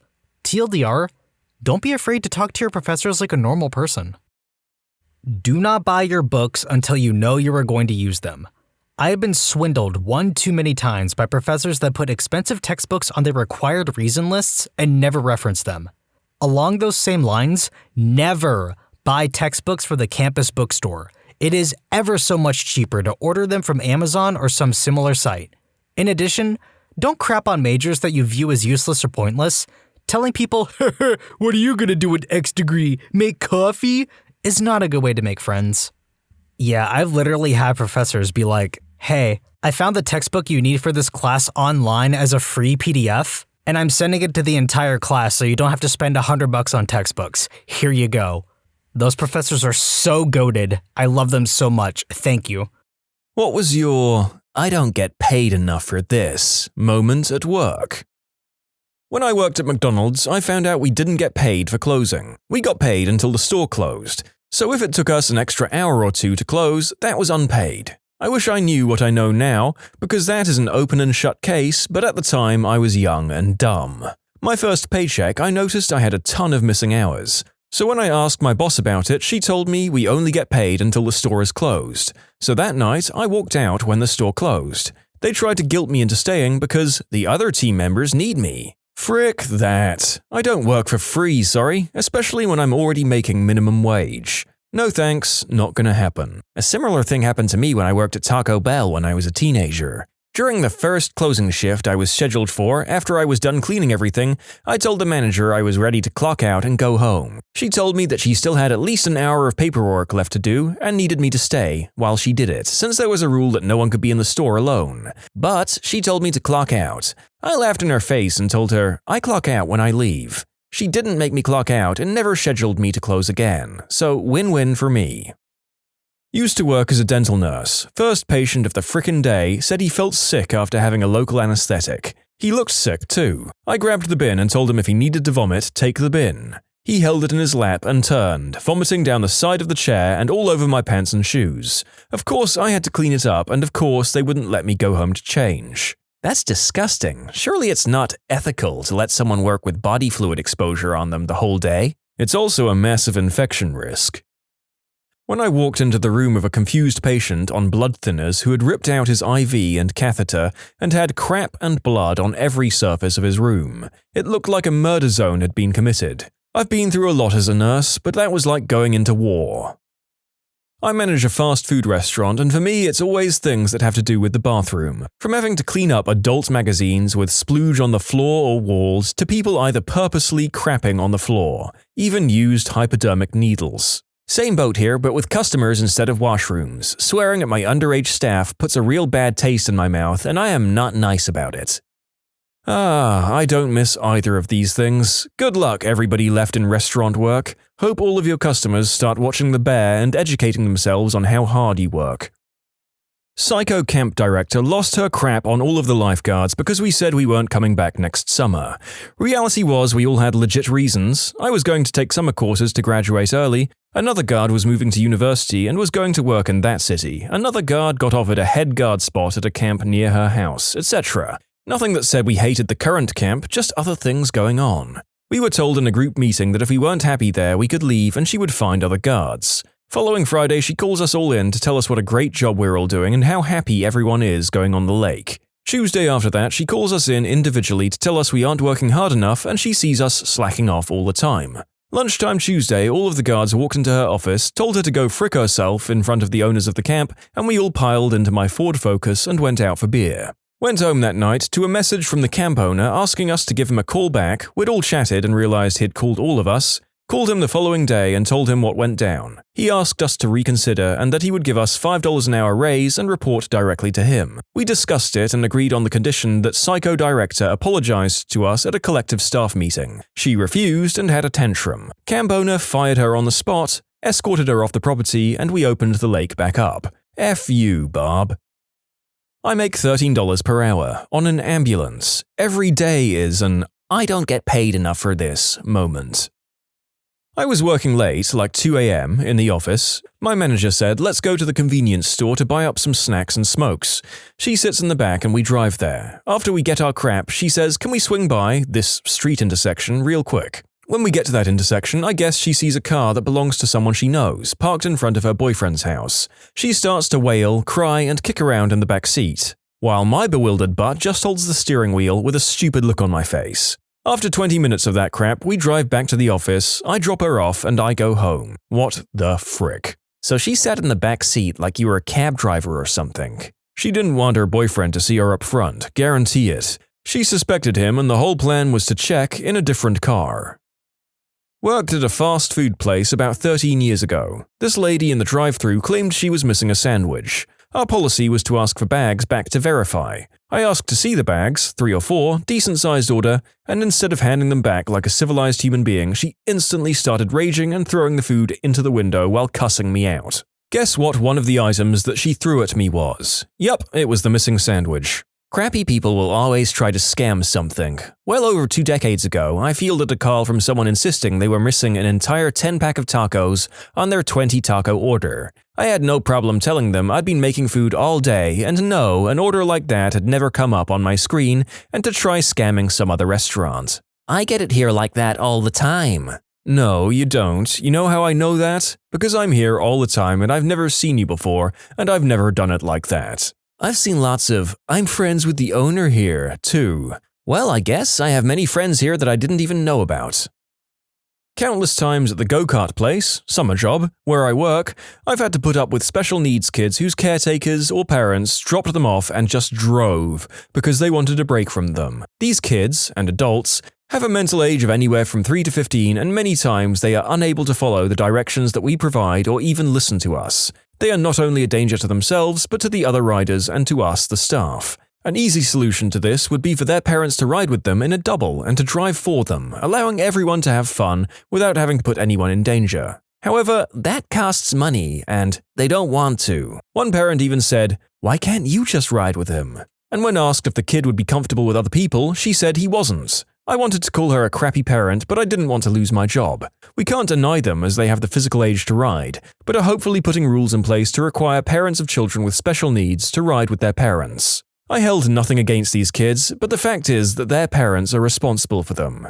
If they want to break from them, they could hire a caretaker. Even then, though, I understand that bad parents do exist. However, it is the caretakers who refuse to take care of the kids who are unacceptable. You are getting paid. Do your job. I hope you're calling the cops every time a disabled individual is dropped off without supervision. As someone who's worked with this population, this is dangerous for them and you. Got change thrown in my face at work because a man was upset we didn't have meatballs. Now if I'm working, he'll come in, see me, and walk out. I work at Subway. I work in childcare. There was one time we had one kid who had a diaper blowout, and one kid who spewed everywhere. There's only 2 teachers, so this one has to handle the blowout and one the vomit, while also keeping the rest of the kids away from it all. I work in childcare too.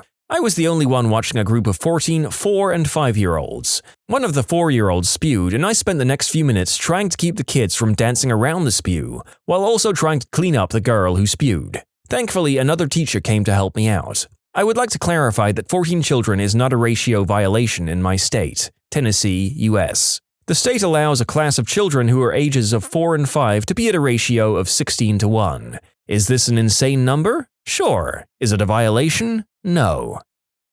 This was in the late 90s. I was working at Walmart at my first job as a teenager. I was floated to the garden department one day, and there was a guy looking at lawn fertilizer. I walked over and asked if he needed help. He said, "Not now, just looking at the different kinds you have." Pretty standard reply from the guy. So I said, "Okay, let me know." I walked away, and then swung back about 5 minutes later. Same guy has proceeded to rip open about 10 different kinds of fertilizer all over the ground and is rolling around in the stuff. He is also taste sampling. I call my manager because I didn't want to deal with it. Security escorted the guy out of the store and called an ambulance in case the ingestion of the fertilizer hurt him. My boss insisted that everybody be at their desks at 8:30 sharp. She made me take roll call on an attendance sheet and hand it in to her every day. She also made me do it at lunchtime when everybody left and came back, and when they left at night. Took roll for a bunch of adults 3 times a day. I don't work there anymore. In my various workplace complaint compilations I've done here over the past few months, there seem to be a couple of special workplaces that go completely fascist on their employees. They tend to have high turnovers, surprisingly. I had a company try to keep me once by offering me an entire grand more than I was taking at my new job. I told them how much it would take to keep me and that while still a raise, I'd be settling for a much smaller number at my new job. It also came with less stress, less management hell, and that I wouldn't be the sole person responsible for advising design, advising sales report, advising sales, advising project management, and advising on sites on how to do their jobs that they needed to do so I could do my one job. I laughed, hung up the phone, deleted all my scripts, and left. The guy that replaced me still asks me for help almost 3 years later now. I worked for the university's horse barn as a teenager. They had some pretty strict rules that I was not used to at other places. Like the horses were only allowed outside for 2 hours no matter what. Could be the most beautiful day and we would have to stop everything we were doing to bring them into their stalls. They were only ever allowed 2 squirts of fly spray which didn't cover their butts. Required to have their halters on 24/7 even in the stalls at night. Our boss clearly had zero experience with animals, or if he did, he just didn't care. One day, while one of the horses was having his feet trimmed, my boss went to pull out a weed whacker from the bottom of the shelf directly next to where the horse was standing. A lot like Jenga, the entire closet of machinery fell onto the horse, causing him to kick the farrier and run. Ever since that incident, the horse was a mess, so instead of hiring a trainer to fix the problem, they just locked him in the stall, all day 24/7. I quit shortly after that. I still wonder how that horse is doing. You can submit your own stories to be featured here on the channel. The story submission link is in the description below. And if you want to listen to some vibey music in the background, check out easymode, also linked below, and subscribe. I worked at a Toyota service department for a few months. It was terrible in general, but one day was the worst. During the week, I had a nail go straight through my foot, so I'm bandaged up and have to walk around to get everything. Probably 100 yards to the car wash, 40 yards to the shop, etc. My team for Saturday, 4 people, had one person quit on Wednesday and I had one person who had a funeral to leave early for. The other guy was new, so he was slow to get stuff done. My boss says he'll come in and help. Wednesday, we lock it at 60 appointments since we have short staff up front and back. We do take walk-ins too. Thursday, it's at 80 and we tell our boss to lock it. Again, on Friday, before closing, we see 110 appointments. He never locked it. Come Saturday morning, we had 130 appointments from 7 a.m. to 4 p.m. I'm having to walk around a lot and ended up bleeding through 3 pairs of socks and bandages. I had to chase down about 80% of our customers' cars because our porters were goofing off. I had 53 opened tickets at 12 p.m. We had a 4-hour wait for walk-ins and 2 with appointments. Haven't had lunch or a snack since they banned food and drinks at our desks. My friend is about to leave for the funeral, so I cover his work and my boss leaves for lunch, throwing his 20-ish tickets on my desk. So I'm 110 tickets deep now, helping the new guy with stuff, moving cars and trying not to pass out. Oh, did I mention 95 degrees Fahrenheit outside, no AC in our covered area, not inside, and 90% humidity? We didn't even get a breeze. Can't have snacks or drinks at our desk either. It gets to 3 p.m. and I'm rescheduling people, trying to get everyone out when their cars are done, but have to limp them down to pull them in front to leave after they pay. My boss still isn't back and the new guy quits. I end up getting in one car and blood from my sock drips onto our paper mats in the car. I cleaned everything out, vacuumed the car, washed it and pulled it up. Customer went ape crap that she saw blood on the disposable paper mat, about the wait, not getting a discount for her non-appointment service and demanded to speak to my manager. That was it. Called him up and sent to voicemail. I explained it to his mailbox, then called the GM to explain that I'd been alone for 3 hours dealing with an uncapped amount of customers. 5 technicians walked out, I'm still not recovered from my workplace injury, and that I'm finishing my paperwork to take my lunch break at 4 p.m.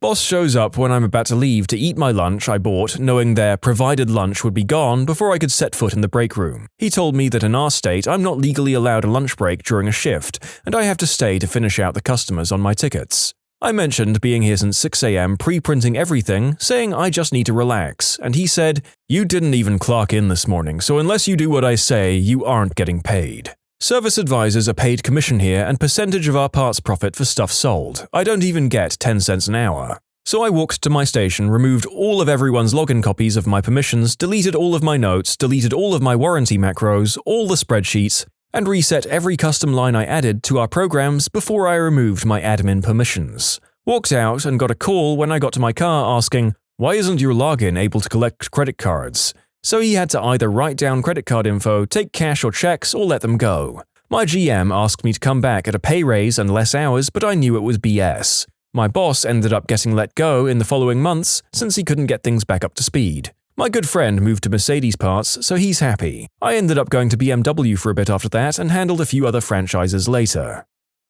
I worked IT with about 30 other developers and firefighters, supporting a large 3-shift-a-day manufacturing line. When the line computers went down, 300 workers leaned their backs against the wall, waiting for us to get the manufacturing process back up and running. We pretty much had freedom to stroll in at about 10 a.m. Many of us worked well into the evening, often took 2-hour lunch breaks. Most of us were on 24-hour call, which earned us half a day of comp time for any trip to the office, at any time of the day. A new boss was appointed over us. He quickly replaced our casual work hours with strict 8 a.m. to 5 p.m. hours, with a 1-hour break for lunch. Day 1 of his new policy, we were working on a failed mid-range computer on the manufacturing line. 300 workers hanging out watching us. Oops, it's 5 o'clock. Quitting time for us. New boss caught us in the parking lot just heading to the local bar and swiftly changed his new policy back to our standard. Reality sets in, or if it ain't broke, don't fix it. Take your pick.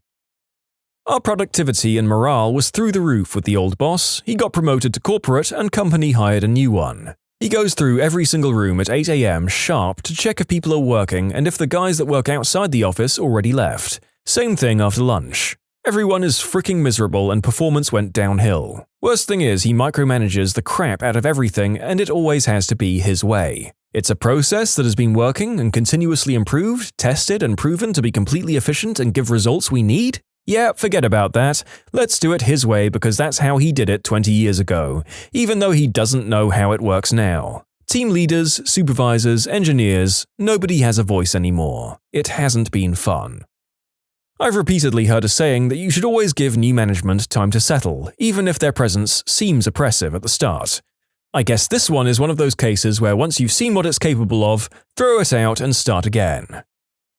I walked into the bathroom and someone had smeared poop on literally every single surface, wall, everything, except one small part of the ceiling they couldn't reach. Poo-casso almost made me quit, but luckily my boss told me to lock it, not let anyone else use it, and he got someone to come in with a pressure washer. Pressure washer is a new level of poo smear cleaning. Love it.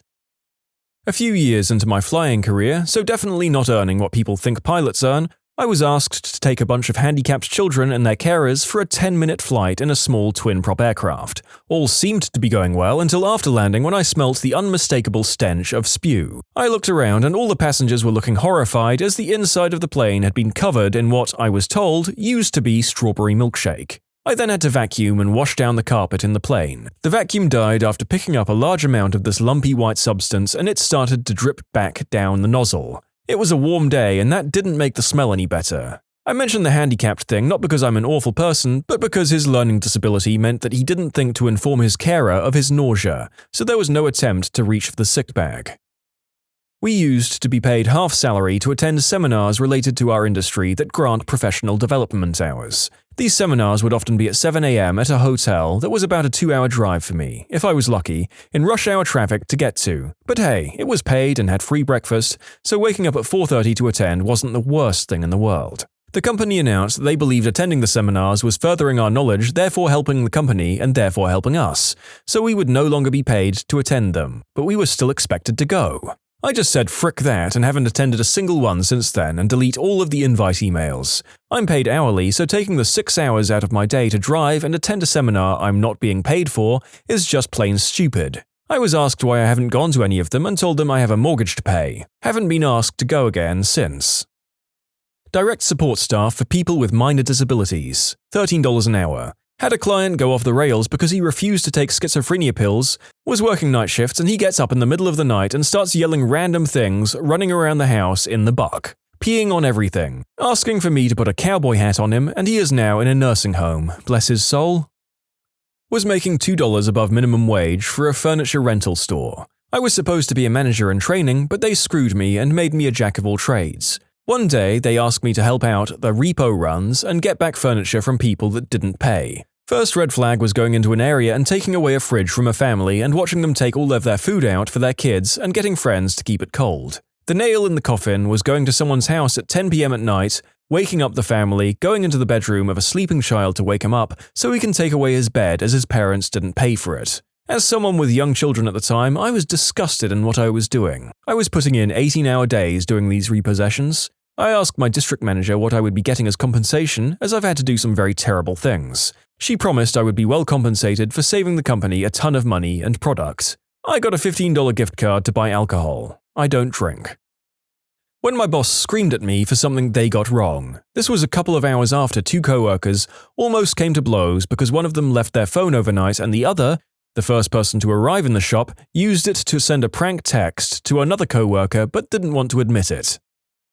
I work in security, and a bit under a year ago, I worked at some kind of public TV event. My job was to keep people without passes out of a specific area which was intended for those working behind the scenes, to kick back, relax and get their lunches and all that. Anyway, the only ones I was allowed to give entrance to were people with passes and other security folks. But then, word from above came that the exception was to be made for some kind of supposedly famous child music group. I had no clue what they looked like, so 4 kids and their parents walk up, and I stop them. "Don't you know who they are?" quickly followed, and eventually it got cleaned up. And every time they kept bringing in more friends and family members and the same song and dance continued.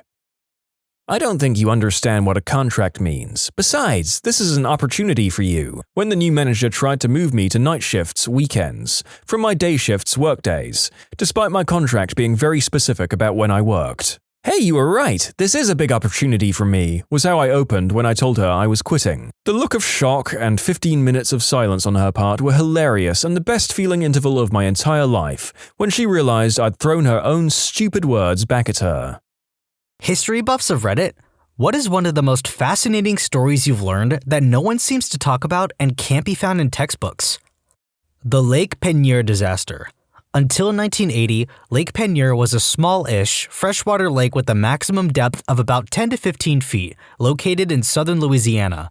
Locals mostly used it for trout fishing, and it also had a canal running 10 miles from the lake southward to the Gulf of Mexico. The main industry of the area was a massive salt mine that stood below the ground, partially underneath the lake itself. Thing is, natural salt deposits like this often coincide with oil reserves, so it wasn't out of the ordinary when oil companies came searching. In November of 1980, Texaco had set up a rig in the lake and was doing some exploratory drilling, hoping to make bank. Little did they know that one of their triangulation coordinates was slightly off, and so they had incorrectly guessed the location of the salt mine below their feet. Their drill bit punched into the roof of the salt deposit about 400 feet earlier than expected, and water began to drain slowly into the salt. And what happens when salt meets water? It dissolves. As the water dissolved more and more salt, it made more and more room for water to be sucked down, which in turn dissolved more salt and made more room, setting off a massive chain reaction. The oil rig on the surface keeled to the side and collapsed, its workers barely escaping before the water pressure became too much to swim through. The remnants of the rig were sucked into the bottom of the lake in what had turned from a tiny hole to a whirlpool, the force of the water shearing away soil and making a bigger hole as it went. The salt mine at the time was fully staffed with workers 1,500 feet below the ground, who were going about their daily shifts in the mine without any knowledge of the events taking place above them until they saw water dripping through the roof of the tunnels. Thanks to well-rehearsed evacuation plans, none of them died before the mine was flooded, but water is just about the worst thing you can see in a salt mine. The whirlpool on the surface, having eaten the rig, began to suck down the entire contents of the lake itself, including 11 barges, various small boats, and yes, the poor trout. The whirlpool grew into a maelstrom, its pressure increasing and in turn building more pressure by creating a bigger and bigger hole, eroding more and more of the salt mine. As it pulled down the entire lake, the water began to shear away at the shores, creating landslides and tearing trees out by the roots. Many of Jefferson Island's 100-year-old pecan trees were lost to the maelstrom, along with several local homes that sat on the shore of the lake and were ripped out by the foundation. The local botanical gardens was destroyed entirely as the soil underneath it was eroded in the span of only a few hours. Compressed air inside the mine finally exploded out through the mine shafts, quickly followed by a 400-foot geyser erupting from the mine's entrance. Not only did Lake Peigneur drain entirely into the mine, dragging 64 acres of destroyed land with it, but the pressure was so great that it also reversed the direction of the Descommes Canal. The ocean water from the Gulf of Mexico rushed northward through the canal to fill the Peigneur Basin, temporarily creating the largest waterfall in Louisiana. The chaos didn't end until the pressure equalized about a week later. When things had finally calmed down, the lake had changed drastically. Its maximum depth was now about 200 feet, as opposed to its previous 10. Its shoreline had expanded, chimneys sticking straight out of the water where the houses had once been. 9 out of the 11 barges claimed by the maelstrom floated back to the surface, although 2 remained somewhere in the ground below. The botanical gardens were gone, and many of the local trees. The salt mine was temporarily shut down, and although it did reopen, it was finally closed permanently in 1986. Texaco had to pay $32 million to the salt company and a further $13 million to the gardens. Miraculously, the only casualties of the disaster were the trout. The most important difference, however, is that today, Lake Peigneur is now a saltwater lake with ocean species 10 miles away from the ocean itself, all caused by some bad numbers and a 14-inch drill bit. Leave your mark on history and subscribe to Am I the Genius and Am I the Jerk, linked in the description below. Be sure to like the video and turn on the bell so you never miss an upload. Thanks for watching! I wish more people realized how truly post-apocalyptic life after the collapse of the Western Roman Empire was. In Britain, we had large cities made of masonry, aqueducts, running water, lawyers and accountants, central heating, financial derivatives, a thriving civilization. After the collapse, we lost all of that. The plumbing and concrete broke down, nobody knew how to fix it. People built mud huts inside old stadiums and amphitheaters, using them as forts. That's some Diamond City stuff right there. It took centuries for the economy to recover to the point that currency was needed again, rather than bartering. A side point, back in the day, York and Thebes were in the same country. That still blows my mind. Starfish Prime. That time when a space nuke could be seen from Hawaii and the resulting EMP knocked out streetlights in Waikiki. Almost no one I know knows about this, and it wasn't in any school books we read. You'd think a space nuke, to see if we could blow up an asteroid belt, would make it into textbooks, especially when tens of thousands of people witnessed a sun in the sky at nighttime. The quote, May incident in World War II. American submarines were very good at getting away from Japanese surface ships. This was because the Japanese thought American submarines could only reach a much shallower depth than they actually could, and they could never set their depth charges to these deeper depths. Congressman Andrew May decided it would be a good idea to hold a press conference announcing this fact. From then on, the Japanese set their depth charges to these deeper depths.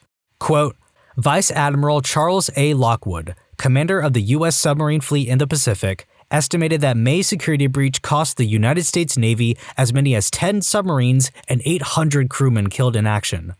He said, I hear Congressman May said the Jap depth charges are not set up deep enough. He will be pleased to know that the Japs set them deeper now. Loose lips sink ships. Voyagers who worked for fur trade companies lived gross lives. Since they spent most of their time in a canoe with limited supplies, they made do with what they had. Gross stuff below. They were often missing teeth, so when they drank tea, they would shove a chunk of maple sugar in their teeth gaps and drink tea through it. When the tea was done, they would remove the sugar chunk, wrap it up, and save it for later. The number one cause of death for a voyager was complications of hernia because they carried heavy cargo on their backs. The average sack was 90 pounds, and they would make a contest out of who could carry the most. Often 3, and for the show-offs, 4 packs. That's 360 pounds of cargo, so of course, guts would herniate. They would tie their sashes as tight as possible around their stomach to keep all their internal organs in place. Since they try to keep limited supplies so they could carry the most cargo, they would often use their toques as bowls. They would wax the yarn to waterproof the hats, so they would eat out of their hat that had hair, sweat, skin, and probably bugs in it. They didn't pull over to the shore to go to the bathroom. When you had to go, you would go over the side of the canoe.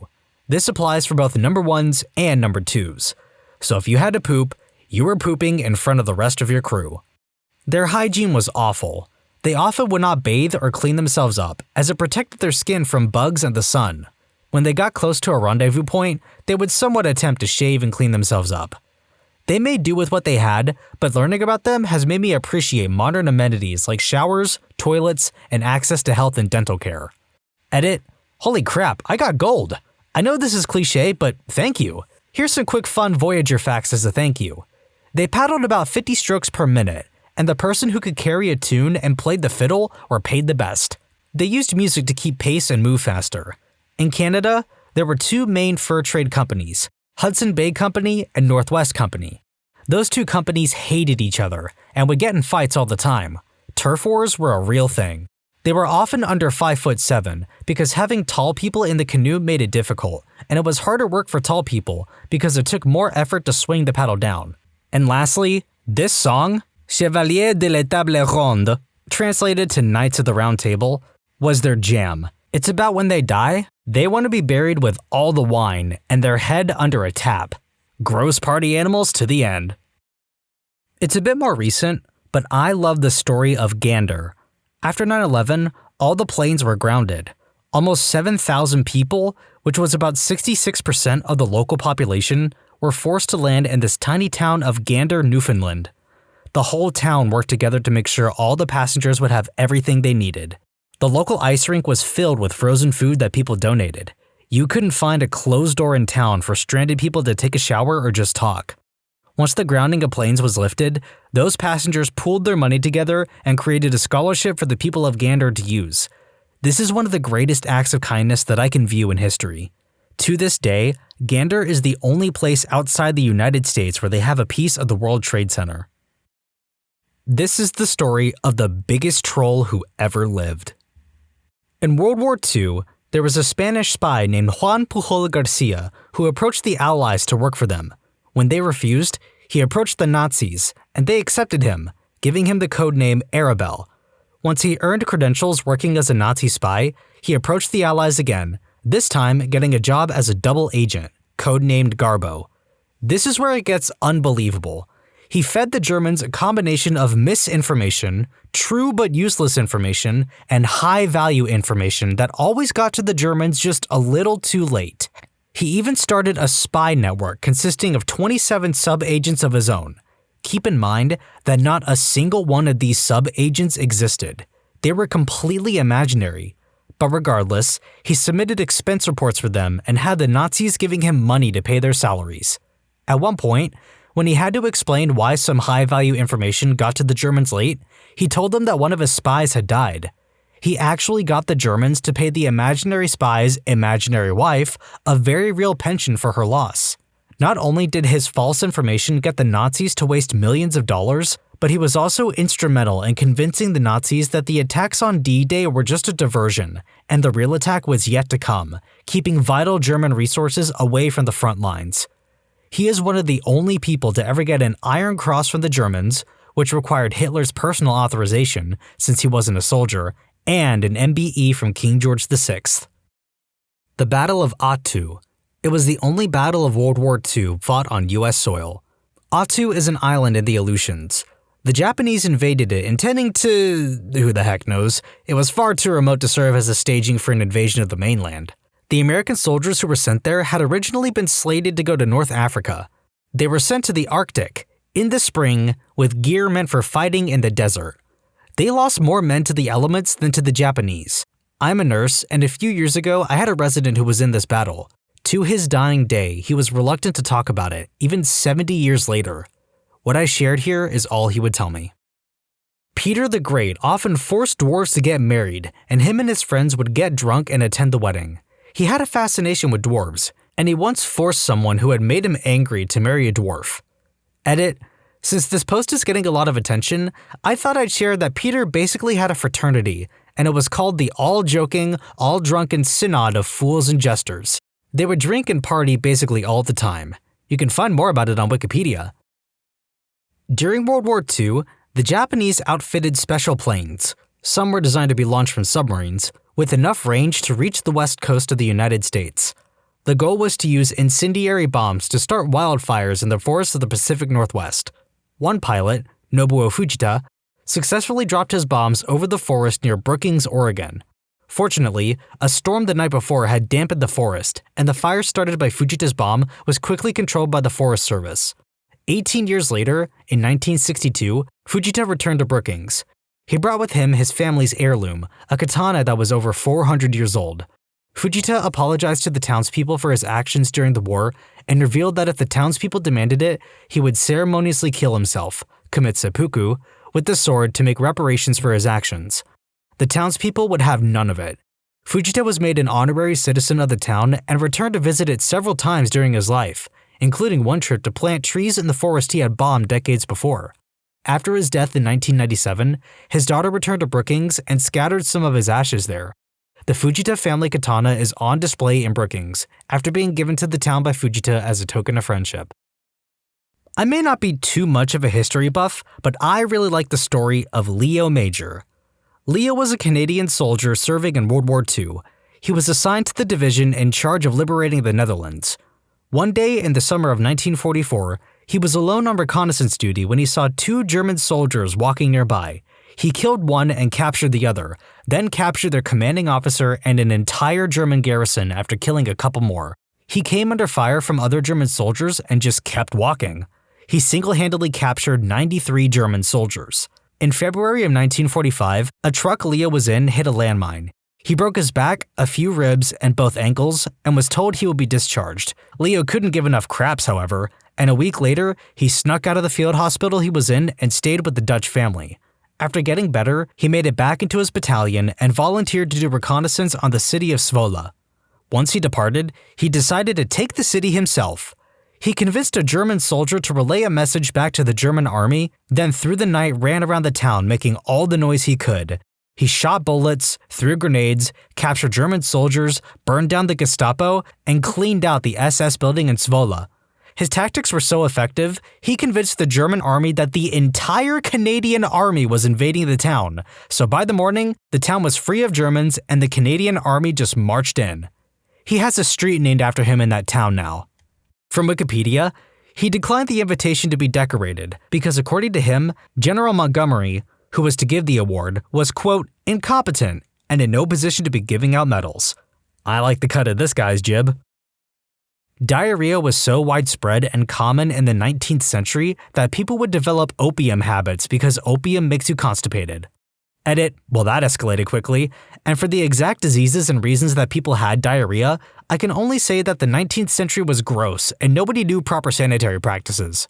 I'm glad you guys all enjoyed debating Imodium, and today I learned Imodium is made from opiates. If you want to learn more about opium, diarrhea, or the combination of the two, then Google it because I'm busy and Google has better resources than I. I've told this story before, but it never fails to amuse me. Strap in, boys and girls. It's time to learn about that time in pre-revolutionary France where bleeding from your anus was a fashion statement. In early 1685, King Louis XIV of France developed a fistula, a small channel near his anus, resulting in great pain. Fistulas, much like the Wu-Tang Clan, ain't nothing to screw with. Eventually, the pain got so bad that he couldn't ride a horse, sit for long periods, which is kind of important when you're a king, or even make a bowel movement without regretting it immensely. The normal remedies were applied, enemas and poultices from morning until night with zero effect. Louis decided, you know what? Screw it. Let's go down the surgical route. Unfortunately for Louis, at the time, there was no surgical route. He hired a surgeon barber named Charles Francois Felix and asked him to fix him. Not entirely stupid, and not willing to risk screwing up a novel surgery on the King of France, Felix requested 6 months to practice, which he did on prisoners. Live healthy prisoners. Sometimes as many as 4 a week, in an era where antiseptics and anesthetics didn't exist. The success rates were about as you'd imagine, although at least some of the prisoners survived, and eventually Felix felt confident enough to perform the surgery on the king. And it worked! Within 3 months, the king was riding his horse like nothing had happened, and Felix was the talk of the town. People were desperate to emulate the king so badly that people who were entirely healthy would pay Felix to perform the surgery on them, and those less willing to suffer, or at least less willing to pay, would fake having the surgery, wearing bandages known as Les Royales to mimic the king, and pretend that they too were cool and with it, even though with it meant suffering from a painful condition of the anus. When Philip of Macedon had ravaged many Greek city-states, things were looking bad for Greece. He then turned his attention to Sparta, sending the doomed state a letter that read, "You are advised to submit without further delay, for if I bring my army into your land, I will destroy your farms, slay your people, and raze your city." The Spartans sent back a rather to-the-point reply, "If." It's actually more cool even than that. That was the second message of that particular exchange. In the first, Philip asked the Spartans whether he should come to Sparta as a friend or as a foe. Their reply? Neither. Robert Liston, 1794 to 1847. A surgeon. In fact, he was described as, quote, the fastest knife in the West End, and could amputate a leg in 2.5 minutes. The faster the surgery, the more likely the recovery. Though during this particular amputation, he went so quickly he also removed his patient's testicles.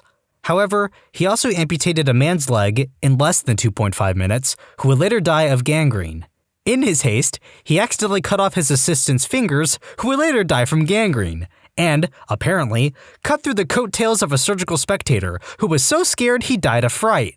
This becoming the only surgery with a 300% mortality rate. Was he performing a surgery with a broadsword or something? It's time for the most ambitious crossover in the world. The Battle for Schlossiter, or Castle-iter. If anyone told you that tankers from the 12th Armored Division of the United States fought alongside German Wehrmacht soldiers led by an SS Hauptsturmführer, as well as French POWs to defend a castle with the famous tennis player of the time, 2 former prime ministers of France, and Charles de Gaulle's sister, against an attacking force of the 17th SS Panzergrenadier Division, you'd have called BS upon BS upon BS. But that is exactly what happened. In a small castle near Idar in Austria, the high-profile prisoners were segregated in the latter part of the war. In May, a prisoner escaped with a letter to Allied forces detailing the names and location of the high-value imprisoned French citizens. The first Allied unit he encountered was unable to effect a rescue, but started toward the prison before retreating back behind Allied lines. During this time, the head of the prison died under, quote, mysterious circumstances, and the second-in-command deserted, along with the host of SS guards. The prisoners, meanwhile, had taken over the prison and commandeered the arms left behind. In the nearby town, Wehrmacht troops, sick of the war and the Nazis, had deserted and formed a resistance unit that protected the citizens from Nazi hardline loyalists and SS retaliation. Major Joseph Sepp Gangel approached a unit of the 12th Armored under a flag of truce and requested aid. Captain John Lee agreed immediately, positioning his tanks at the city square as a show of force. Advised of the tenuous situation in the former prison, Lee set off with a number of tanks, but was unable to cross a small rickety bridge leading to Castle Itter with all his forces. He proceeded with this tank, the Bessiton Jenny, 2 squads of riflemen, Major Gangle, and a truck with a 10-man Wehrmacht Kannonkocher crew. On the way, they encountered a group of SS troops attempting to blockade the road, who they promptly ventilated. Arriving at the castle, the captain and the major were greeted by the unlikely sight of French prisoners working side by side with Hauptsturmführer Kurt Siegfried Schrader to shore up the castle defenses. The motley crew was not best pleased with the quote, rescue force that didn't even quite make up a full platoon, but were happy to see any reinforcement. Lee staged his tank at the castle entrance, and the POWs, the Wehrmacht, and the 12th Armored Crew deployed around the castle into defensive perimeter. The crap was on. The next morning, a Waffen-SS group numbering over 100 launched their assault, one of the opening salvos destroying the tank that had been the heavy weapon support for the Castle Itter defenders. The attack continued in waves, with probing during the night to find weakness in the defenders' lines. Even after being ordered by Captain Lee to seek shelter in the castle, the French POWs stayed on the front, pouring a heavy volume of fire at the attacking SS troops.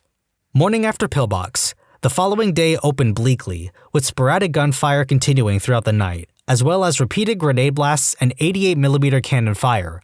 The defenders were running low on ammo. Somehow, the telephone lines back to the nearby town had not been destroyed, and comms remained intact for the duration of the battle. Lee and Gangle called back for the reinforcements, and they arrived in the afternoon to stomp a mud hole in SS butt. The strangest battle of an insane war came to a close. It was 5 days after the Führer died from self-inflicted high-velocity lead poisoning, and 2 days before the official surrender of Germany. What does your job ask you to hide from the customers? At the hotel I work at, if a guest found a stray bedbug, all staff were instructed to neither confirm nor deny that it was an actual bedbug. Word games were not fun. I experienced that firsthand. Went to a convention that was infested with cockroaches. Collected a few in a cup, went to the front desk to complain. They reassured me that what I saw was just harmless water bugs and there were no roaches anywhere in the hotel. None. Zero. Nada. Had to ask them if they'd be fine with me releasing these harmless bugs in the lobby.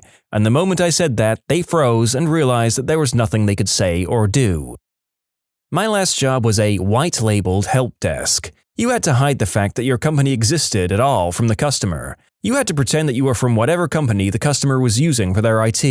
I worked for a monitoring center, and that's really what we did as well. Instead of saying this is avant-garde, we had to use the name of the company. We monitored for medical buttons like I've fallen and I can't get up, Alert 1, Response Link, Life Protect, EMC security companies, etc. Security systems for homes and businesses, and fire alarms. The thing that made it the most frustrating was when they were doing something wrong on their end, and we couldn't just straight up tell them what was wrong. Like they would press their button to hang up, but it just calls us back again, and we have to be like, okay, I'm going to disconnect, you don't have to do anything, while they are screaming that we keep calling them, when it would be so much easier to just say, we can't call you, the only way we can get in contact with you is if you press your button, so stop pressing it unless it's an emergency. That company was awful to work for. As a tattoo artist, oftentimes apprentices at the end of their apprenticeships will start to tattoo paying customers, walk-ins, and for a few tattoo shops the apprenticeships are much shorter than they need to be. So if you're getting tattooed but someone seems to be young or they seem inexperienced, they probably are, and they're probably still in their apprenticeship, but the shop will tell you they're actual artists. Do your research when thinking about getting a tattoo, and don't be afraid to wait months or even years for the right artist for you. It'll save you from a really crappy tattoo. I think this might have happened to me. I went to a shop with a good idea of what I wanted and was prepared to wait to get it. Surprise to me when they said they'd get me in the same day. It looked fine that day and a few months after, but slowly became obvious they didn't go deep enough in some places and had shaky hands on others. Good news is, about 1.5 years after the initial tattoo, I went back to the shop and asked for the artist, who was still working there. He seemed embarrassed and touched it up with no charge. I tipped him good and it looks much better. Still love my tattoo. A year and a half in the trenches is a long time, especially if he's a naturally talented artist and just needed some time to pick up some tattoo-specific art knowledge and muscle memory. I can tell you he was real glad you came in and let him fix it up. MD in pathology. We're the ones who give bottom-line diagnoses and staging for most cancers and many other diseases. In a weird way, the patient isn't our customer, the doctor is. We're telling them what the diagnosis is and what evidence we have to support it. Anything we can say can trigger them to do a whole new treatment plan or a bunch more tests, so we have to be careful not to mention random things that we see unless we want them acting on it. For example, we might think, "These megakaryocytes are a little small and I see a few more of them bunched together here, but it's only in a couple of spots." If we bring it up, it might seem more significant than that, and trigger a distracting question about one disease process when we know that's not the actual problem.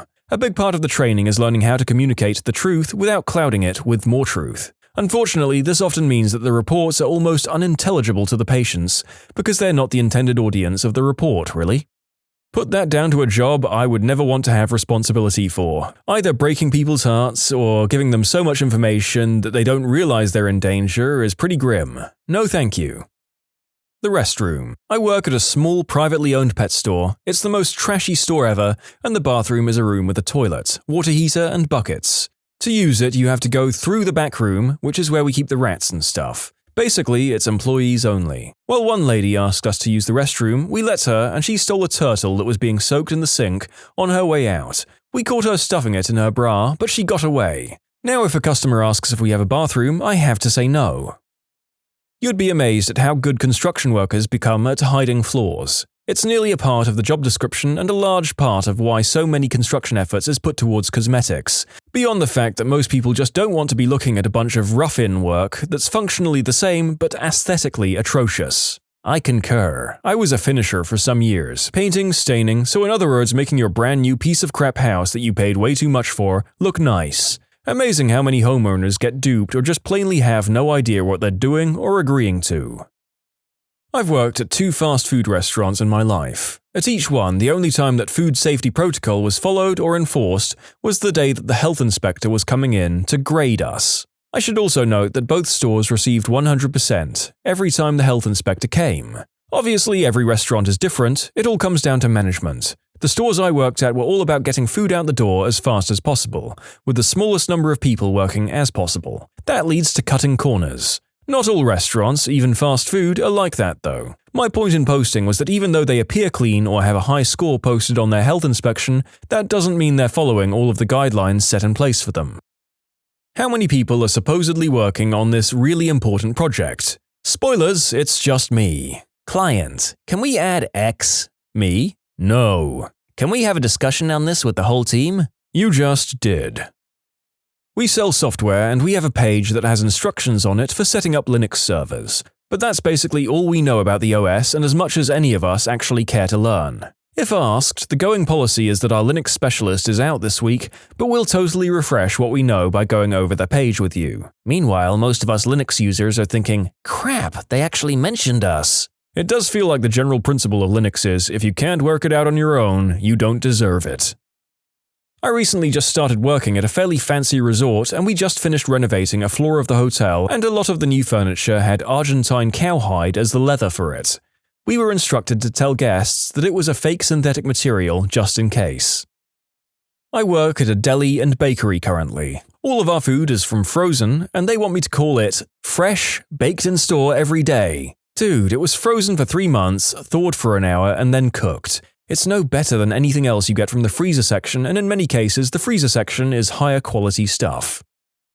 At BK, the food is frozen and gets warmed up in an automatic grill, and we're told to tell the customer that the meat is always fresh and there. The last time I ate at Burger King was about 4 to 5 years ago in a food court. I ordered a cheeseburger and watched as an employee literally pulled a burger out of a drawer and shoved it in the microwave. I don't know why, but I couldn't stop laughing to myself. Not now, but back when I worked as an aide at a nursing home, we were forbidden from telling patients that we were short-staffed. We were, and it was the fault of administration because they were trying to save money. But literally the residents would be yelling at us because their shower was late or whatever, and we were supposed to just act like it was because we were lazy. We weren't allowed to tell them it was because I had the entire wing by myself. The administrator was sick of having angry family members calling to complain and decided we should take the brunt of it instead. Have some of the same issues at my job. As a CNA, I'm able to explain to them that we're doing our best, and that I'm sorry for the delay, but on days where we're understaffed by more than 2 people, I tell them. There's no other way to get them to understand. But at my job, it's got the opposite effect. It makes the admin keep us properly staffed for the most part. Best of luck, being an aide is like no other job out there. I'm a pharmacist for a major chain. We were recently told this from our district manager because we kept getting reviews complaining about longer wait times and that we needed more help. Apparently telling patients that filling their scripts would take longer because I was the only one working that day is a big no-no. Cell phone store. Customers returned perfectly good phones all the time. We were told to sell the boxes as brand new, first-time activations and purposefully leave out the fact that they had in fact already been activated and taken home, within 48 hours. I'd be teed off if I brought a phone full price and it was even slightly used. I let those phones get dusty and would never sell them despite that crappy policy. I used to work at one too, and we also did that as well. I think the thing that annoyed me the most was the push to sell the accessories just because it was on a daily basis. I understand the need to sell accessories, but what I didn't understand was the need to sell accessories that do not fit the phones. Like, is it that hard to find accessories that actually fit the phones to their exact model? For example, if you wanted a screen protector, it was either going to fall short around the edges or be too big where we had to cut it so it would fit. It was worse for tempered glass because it was more expensive. I loathed every time I had to sell one. If I didn't, I'd get in trouble and get scolded for not hustling enough. I worked at a small town store, so I knew a good chunk of people and felt terrible selling them. I only sold them whenever managers were present, otherwise I'd just tell customers to order off of Amazon. Screw that place. I love that complete refusal to be a sleazy salesman. Although if someone has got to 2020 without realizing that everything is cheaper online, I feel like you might have just doomed them to a massive online shopping spree when they see the prices there. Our sales prices are just normal prices. Had to stock some pressure washers a few months back. They're $199 each when scanned. The next day I have to put up more, scan them, and they show up as $279 each. Couple of weeks later they're on sale for $199 each. Just to make things clear, they raise the price for a couple of weeks before putting them on sale. They don't just add a sale sticker to it. This isn't with everything that's on sale. Some things are on sale because it's literally just, oh crap, we have too many of these things and nowhere to put them. Or we have a ton of product related to the spring season and now spring is over. Those are actually at a discounted price. There's a guy locally who owns a furniture store and every one of his commercials ends with, "Come to so-and-so furniture where we don't mark it up just to mark it down and call it a sale." I didn't know that was a practice until his commercials started airing. How does that work out for him? Wasn't there a store that also tried to do this and lost lots of money because it turned out that customers love getting lied to? You can submit your own stories to be featured here on the channel. The story submission link is in the description below. And if you want to listen to some vibey music in the background, check out easymode, also linked below, and subscribe. Let's just say our technology doesn't come close to meeting its process guarantees, but we can give a customer a phone book-sized excuse of why it's their fault. I can't tell which of our vendors this is. Any. Literally any. Out of both healthcare facilities I've worked at, they both made a big deal about not expressing how short-handed we are to the patients. Same at mine. I told them anyway because they wouldn't risk firing a great employee when they're already short-staffed.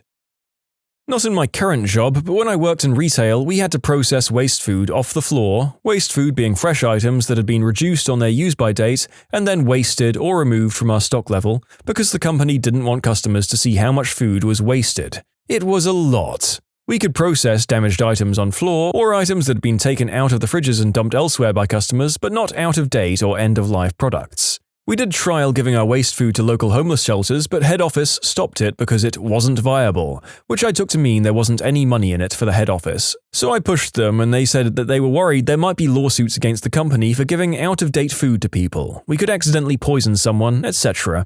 I'm talking trolleys of food. Liquids were poured away and written off, food was placed in bin bags and thrown in huge bins around the back of the store that were locked to stop people digging through them. Some of my colleagues would pour bleach or industrial-strength floor cleaner over it too. I had a problem with wasting so much food and thought the excuses head office gave for not allowing us to donate was rubbish. It was all about bottom line for them. The company itself makes a lot of noise about how environmentally friendly and green they are and how much work they do for charity, when behind the scenes it wasn't like that at all. They had a really crappy attitude towards their staff in general too. I was glad to get out of there. Food retail is the worst retail sector to work in. Their reason for not donating is BS, at least in the US. There are laws to prevent companies from being sued over donated food. I'm a cashier and everyone needs to keep the override card over a mysterious button that is next to a till at customer service. It's attached to a big red light and has a wire connecting it to the phone. Nobody knows what it does and we don't want to find out. That sounds an awful lot like the 911 button that summons the police in case of robbery that many restaurants have. Restaurant employee here. Staff is almost always sick because we get in huge trouble if we take a sick day. Not uncommon to have servers or food expediters throwing up while at work. Strep throat, colds, other contagious diseases, illnesses are always going to show up around the workplace. Mice. We have mice. All my past food service jobs have had mice. Assume any restaurant you eat at has a mouse problem. Yep, I have pneumonia and was in the hospital for nearly a week. My store manager kept texting asking if I could come in every day. It's like, yeah, I can't breathe, so go F off. They don't care what you have and will try to make you work even if it's contagious. I get running a business because that's what I was doing for nearly 9 years, but some things these inexperienced managers do is ridiculous. Also, were the mice cooking the food using human marionettes? Well, my job has us hide the sous vide circulator from the health inspector. What? Why would the health inspector care that you guys are using a circulator? Unless it's filthy, then just clean it. If anything, sous vide is a cleaner way of cooking, because all the good food is cooked in a bag. Because in North Carolina you have to do what's called a variance to be able to do that. It's so that the health inspectors can make sure you're doing it safely. My workplace does not have the proper variance, therefore they'd get heavily dinged on the inspection. I work at a package store, liquor store for all you non-New Englanders, with a pretty big wine cellar. It's pretty cool, but we can't go down there alone because it's absolutely chock full of snakes. They're only garter snakes, and the reason they've let it continue like this is because they're keeping the mice population at bay. We have a buddy system rule because our managers are terrified someone's going to get bit one day, but for the most part they leave us alone. You guys need to get some super high boots. Yeah, those can fit way more snakes in them. Garter snakes are babies, and I've only met aggressive ones in captivity because of the dumb owner. I've yet to meet an aggressive one in the wild. I remember driving to my dog park, which is located on a mountain. I saw a huge one curled up sunning itself on the road. I literally just picked him up and put him on a boulder and the sun, and he was looking at me like, "What the frick, dude? I was comfortable there." But other than that, he was still chilling on the boulder when I drove back down. Keeping snakes because they keep the mice at bay brings to mind the Simpsons ecosystem of using killer gorillas to kill the mongooses, to kill the bird-eating lizards, to kill the pigeons. God, try saying what I just said 5 times back to back. If there's an issue with medication, too many pills, not enough, wrong, we're not allowed to tell them. We just have to leave the room with the meds and call our bosses to fix it. It's pretty easy for them to figure out what's been going on as it's kind of obvious, but we're not actually allowed to say that an error has been made. We're not allowed to be seen sitting. I'm a theatre usher. I had a job as a busser and we were never given breaks. Had a shift that averaged 6 hours and we're not allowed to be seen talking to servers casually. Sitting, and at the tail end of when I worked there, we weren't even allowed to sit in the back. We had up to 10-hour shifts where we had to stand without breaks and look busy. I never realized how much I hated that place until a few days after I quit. Work in security. Any and every unique location to commit a crime you'll get away with. The first time anyway.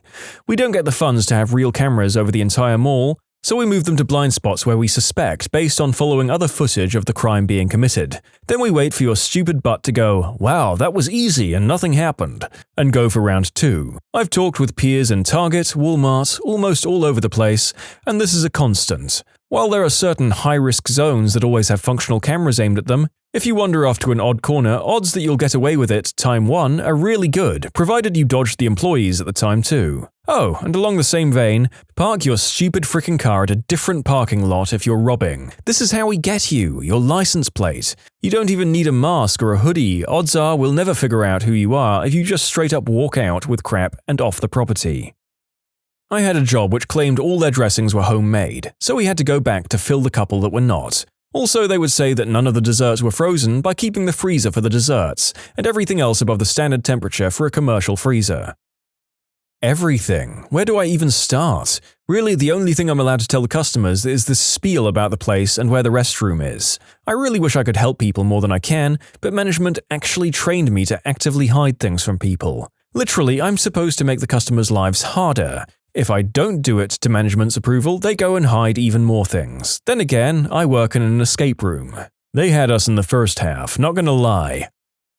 Current job I'm at told me to lie about the failed maintenance and the budget cuts in my job. At my old job at Walmart, they told me to lie about the malfunctioning fridges and cooled produce that would sit out for 8+ hours before being put into the coolers.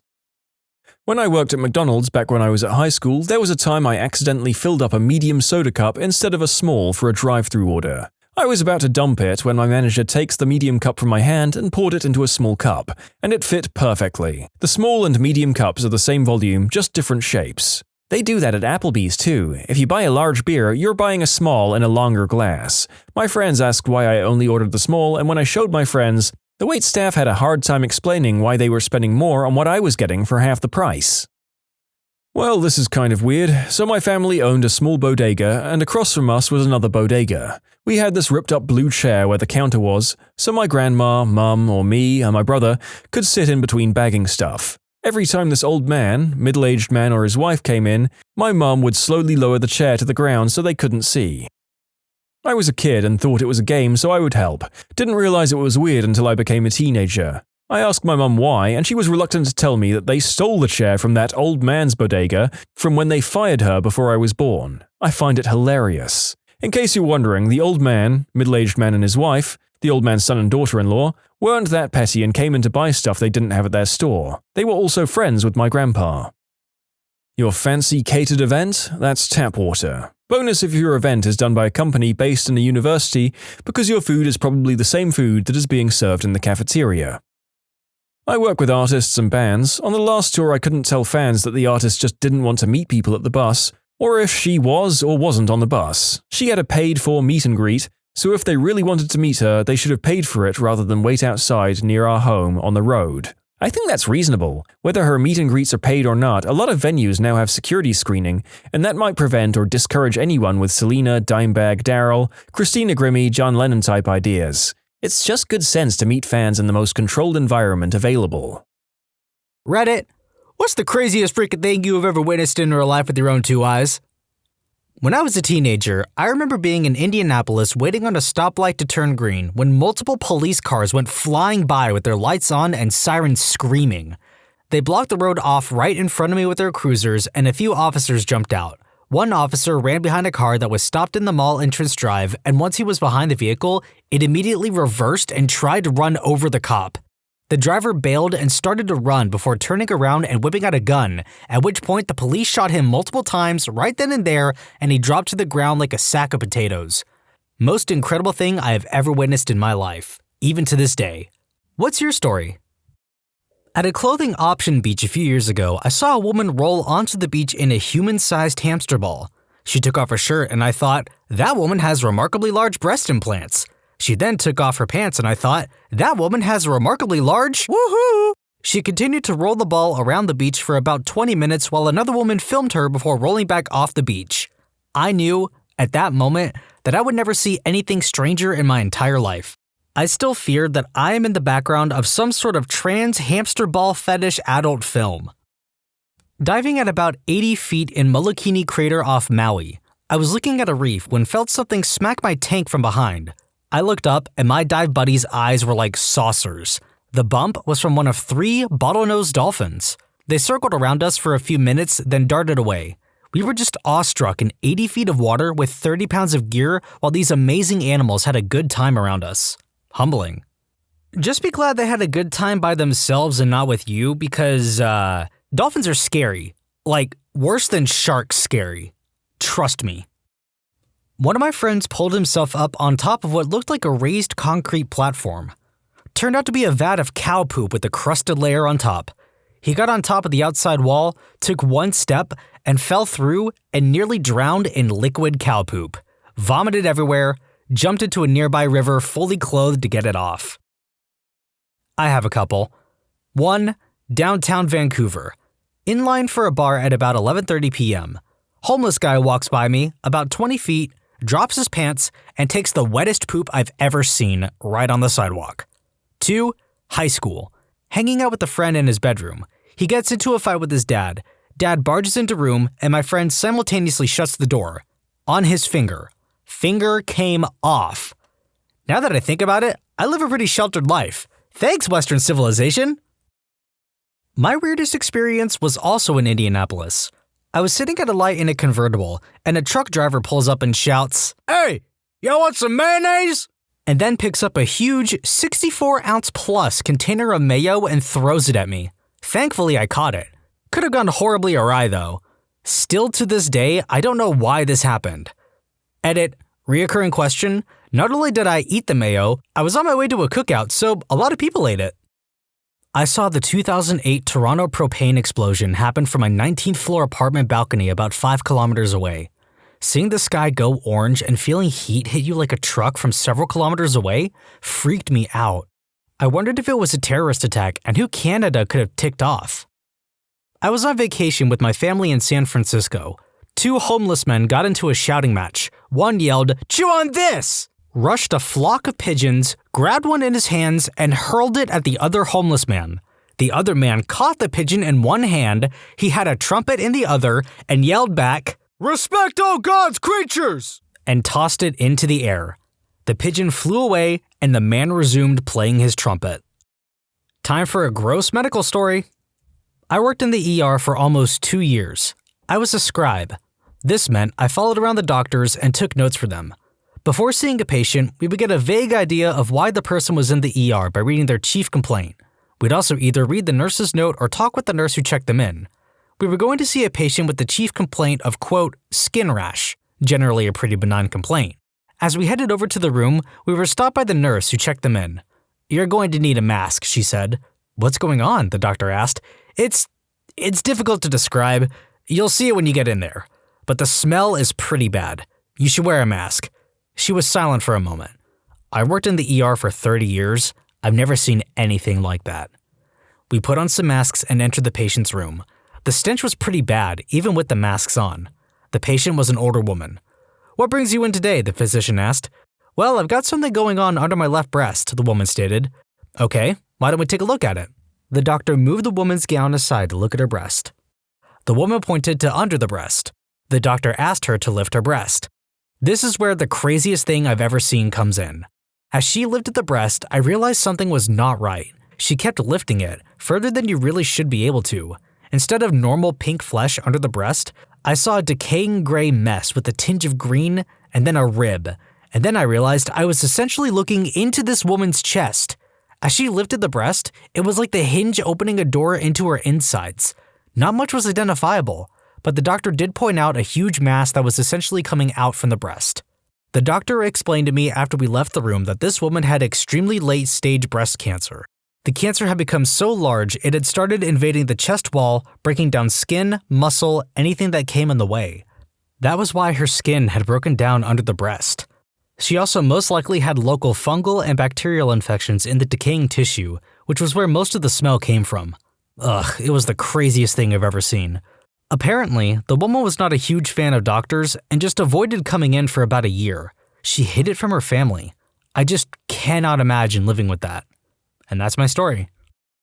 Driving through Cleveland, I saw a naked, fat, homeless man rolling around on the sidewalk as some super skinny woman with just pants and a do-rag, no shirt or bra, was screaming at him and kicking him as he rolled down the street.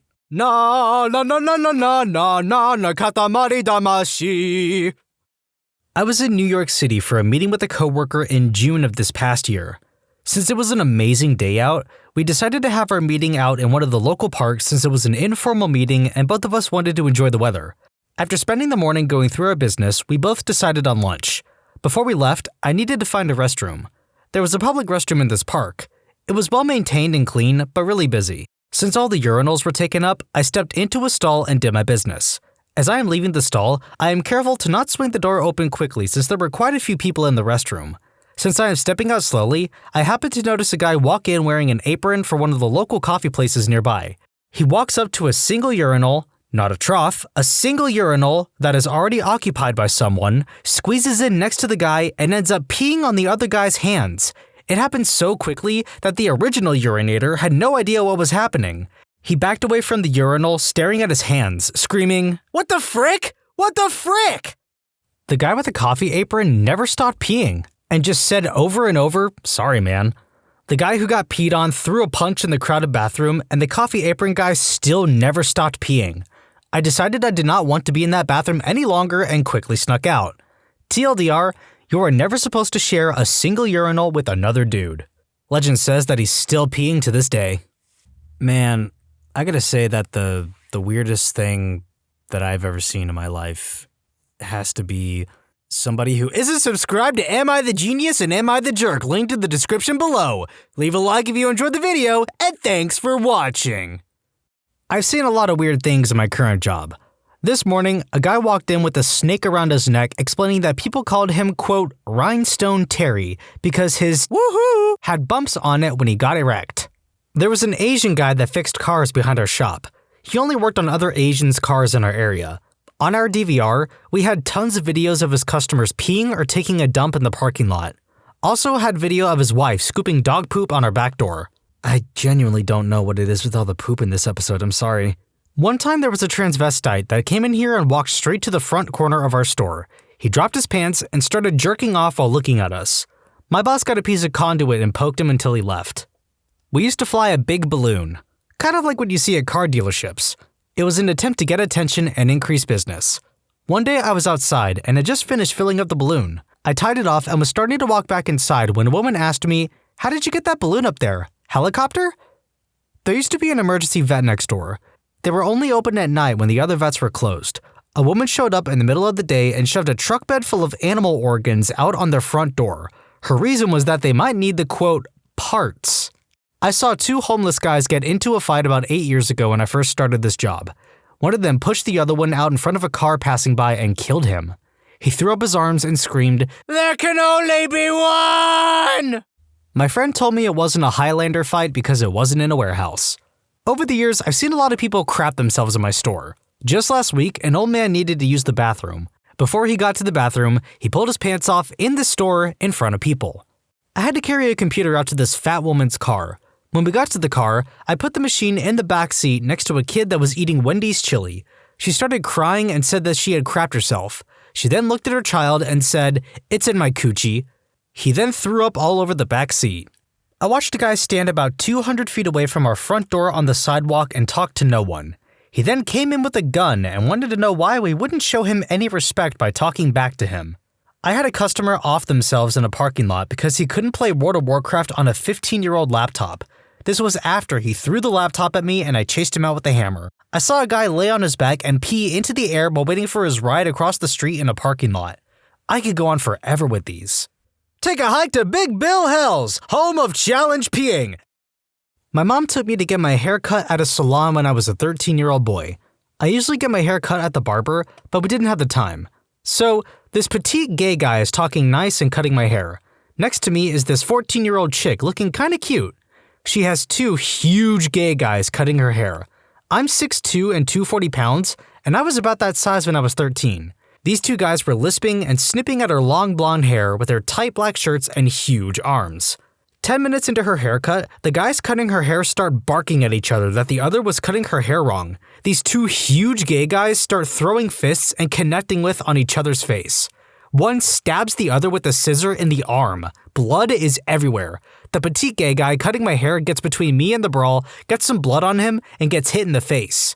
The fight gets broken up, the one guy goes to the hospital, and my haircut was free of charge. That was way more exciting than the barber. I used to do security and landed a gig at the Teen Choice Awards. I landed the very best position that night, guarding some high-powered confetti blowers right next to the stage. I was underneath the section of the stage that rose up and the announcer stood. I saw every star from just a few feet away from them. Some older dude sitting near me kept turning around and later told me most of the girls here aren't wearing panties. I wasn't wearing my glasses, so it was pointless for me to stare out into the crowd. I hear them announce Megan Fox coming up to present the next award and look upwards as she walks into position. She wasn't wearing panties. I've seen numerous accidents, knife fights, you name it, but Mother Nature kicked all their butts this year. We were down in Baja at a beach called Los Cerritos. I was in knee-deep water with my daughter when someone yelled, "Whale!" Usually this means someone spotted a spout or something, so I'm thinking, no big deal. Well, a second or two, someone else yelled, so I looked up and there they were. A huge gathering of humpback whales, breaching, dancing, tail wagging. I've seen this before, but never in these numbers. Then, instead of watching the show slowly swim away, they stayed. Those whales stayed in that same spot playing for well over 20 minutes. It was the most incredible thing I've ever witnessed, and I've been around. A few years ago, I was in Boston visiting some friends and went outside to smoke a cigarette. I'm standing on the sidewalk enjoying the autumn chill, and 2 cars screeched to a halt in front of me. Neither moved for a minute, and so I didn't think anything of it. Just odd. Then, from seemingly out of nowhere, 2 cops come running at the cars with their guns drawn. The cops were screaming, "Mother effer, let me see your hands! Don't move!" All kinds of deliciously profane things to shout in the middle of the day in the middle of a city. They slapped the hood of the first car and yelled at the driver to take off, and then stood on opposite sides of the rear car, their guns aimed through the windows and still screaming. A few moments later, about 10 cop cars pull up, lights and sirens, and cops start piling out with their guns drawn, a couple with shotguns that they racked and then leveled at the car. I was about 20 feet away, but none of them even seemed to notice. I wasn't told to back away or anything. As this is happening, a small crowd began to gather. So, since I'm on the passenger side, I couldn't see the driver. The cops open the door on my side and pull out the passenger. He was a normal-looking guy, white guy in t-shirt and jeans, and they lay him down on the road, cuff him, and take him off to the squad car. So far, pretty interesting. Then they take the driver out and lay him on the ground, but since he's on the other side of the car, I still can't see him. Cops then start pulling things out of the car and putting them on the hood. Bottles of pills, a backpack, and then a gun. This is getting more interesting. Then, as we are all standing in rapt attention, this huge cop, black, probably 6'5" and about 300 pounds, reaches down to pick up the driver. He does so with one hand, and we all stand in amazement as we realize the driver is a midget and is dangling from the hands of this gigantic cop. The midget is screaming at the top of his lungs, "Screw you, cops! Blah, blah, blah!" And the cop pretty much carries him one-handed to his squad car and throws him in the back. When the cruiser takes off, there was a moment of silence, and then everyone, probably 30 bystanders, a dozen cops, everyone, starts laughing hysterically at the same time. I called every single person I knew, just so that I would not be accused of making it up. It was hands down the funniest thing I have seen. TLDR, I saw a midget get arrested at gunpoint. There was much communal laughter. I live in Philadelphia, and I was walking up Broad Street, one of the main thoroughfares in the city. All of a sudden, I hear sirens, which isn't that unusual, and I see a cop racing down the street, which also isn't that unusual. But then I see a Jeep, oblivious to this cop, start to cross Broad. At about this time, I got the, "oh crap, this is going to end horrendously" face and stopped to watch. Well, the Jeep gets about halfway across the street when the cop, who is doing at least 65 to 70, broadsides the Jeep, goes airborne, and flips end over end twice and then lands upside down. While the cop is flipping over, the Jeep is doing a barrel roll, also airborne, but underneath the cop, and this is where it reaches the point of peak insanity. After the cop lands, the Jeep lands on top of the cop, and it's like one giant pile of twisted metal, broken glass, and shredded rubber. A few seconds later, all of the other cops, who were racing to the same crime scene as the first, come barreling down Broad. They all screech to a halt, jump out of their cars with their guns drawn as if the driver of the Jeep was some mastermind terrorist bent on murdering the Philadelphia police force. OSU Michigan football game in Columbus, 2005 or 2006, I forget. After the Bucks won, I stepped onto the porch with a few friends to have a smoke. As soon as I get outside, it smells like smoke. Sure enough, there was a 7-foot-high stack of porch furniture on fire right in front of the house I was at in the middle of the road. The fire really begins to grow as dozens of people are continuing to toss more and more couches and chairs onto this inferno. Now, keep in mind, all of this takes place in a little under 1 minute. Out of nowhere, a city snowplow comes flying out of the alleyway and crushes the whole pile down to nothing and scatters it all over the road and alley. Cheers erupt from all the neighboring houses at the scene, loving the hysteria that is going on around them. All of a sudden, a huge beam of light shines down right under the street, followed by another as 2 police helicopters swoop across the area. Then, almost immediately after all of this crap is going down, a wall of police on horseback arrive. I mean, these guys own the street sidewalk to sidewalk, batons in hand, just swatting at anyone stupid enough to get in their way. They marched right down the street and dispersed the area in less than 1 minute. No one was injured, best thing I've ever seen. One time, I was in this pretty important business meeting. There was a town involved, regarding company acquisitions for an organization which I was led to believe I had no ownership in. After investigating some fraudulence on the part of my, business partners, I determined I had actually still owned 50% of the company. Having known this, as the purchasing entity had no knowledge, I sold him 500,000 units of my product before the deal went through and then refused to sell him the company, saving my town and my dad's company. That's not even the crazy part. After I revealed that a married couple in the meeting had committed fraud, the husband ran out into the testing floor, it was an auto brakes factory, and tried to escape. But while telling us to screw ourselves, he tripped and fell onto an active brake test car and accidentally flipped the switch to activate it. Needless to say, we were all pretty worried about the poor guy, but fortunately, the brakes actually worked. But the guy went flying into a chair which was being tested for durability impact.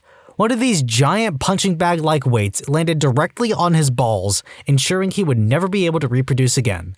That's still not even the crazy part. The craziest part is that the wife of the guy who committed fraud decided to shack up with the owner of the original purchasing company immediately as they left the meeting room, and no one even thought to arrest her or anything. This is after she committed multiple accounts of fraud, maybe even attempted murder and polygamy. Although this happened right in front of news cameras and police officers, but she was, quote, like a 10, so I guess it was okay. For those not getting it, IMDb Tommy Boy. And I've been reading a movie reference this whole time. Okay, never mind then. You know how sometimes when you can see/hear someone committing an act of douchebaggery, your immediate reaction is wishing they get exactly what's coming to them? Well, one night I was sitting on a bench outside a train station, and I can hear this guy driving like a real jerkwad. I can't see him yet, but I can tell from the sounds that he's doing burnouts and donuts and the like on the public street next to the building. I say to myself, I hope that jerkwad wrecks his car. And as soon as I get out the word car, I look up and see him come screaming around the side of the building and slam his car head-on into a telephone pole. It wasn't particularly crazy by conventional standards, but the timing of it was just insane. What fact were you taught in high school that you later learned was completely untrue? All of the chemistry, about 3 times. Electrons are little balls that circle around the nucleus. Just kidding, electrons move in these little clouds around a nucleus. Just kidding, electrons move in these different hybrid clouds. Just kidding, electrons are clouds. Just kidding, F you. Also, light only moves in straight lines except when it doesn't. Our gym teacher told us your body temperature increases by 40 degrees when you run. When we pointed out you go to the hospital with a fever of 103, she told us it was different and to stop acting smug. That's why she teaches gym. Maybe she confused temperature and heart rate? The sun is half star, half planet. I had a middle school teacher who told us that Buddhists have to pray to Buddha 3 times a day. Took me until high school before I realized he was probably thinking about Judaism. You can't take a bigger number away from a smaller number. Oh my god, yes. I remembered when we learned about negative numbers. I was so gosh darn teed off and upset. Nowadays, I tutor young kids, and when this question comes up, I will take the time to try and explain it in a very simple way that won't cloud or confuse them. One time, though, a kid got excited about what he learned and showed it to a friend and came back to me next week and said his teacher said I was wrong and that it's impossible to subtract big numbers from a small one. Come on. I can understand a teacher not wanting to confuse kids with negative numbers when they're just learning subtraction, but to straight up lie and say that it's impossible to do it is abhorrent. What's wrong with saying, yes, you can do that, and you'll learn that another time, but right now we're only going to subtract small numbers from bigger numbers? And if a kid actually learns how to do it, that teacher should encourage them. Thanks for being awesome and teaching the kids the right thing. I remember this being introduced quite early in my education, but it is entirely possible that that's just a different country's education system. Also, basic negatives are a very important concept when it comes to personal finances, stating the obvious for those who haven't considered it.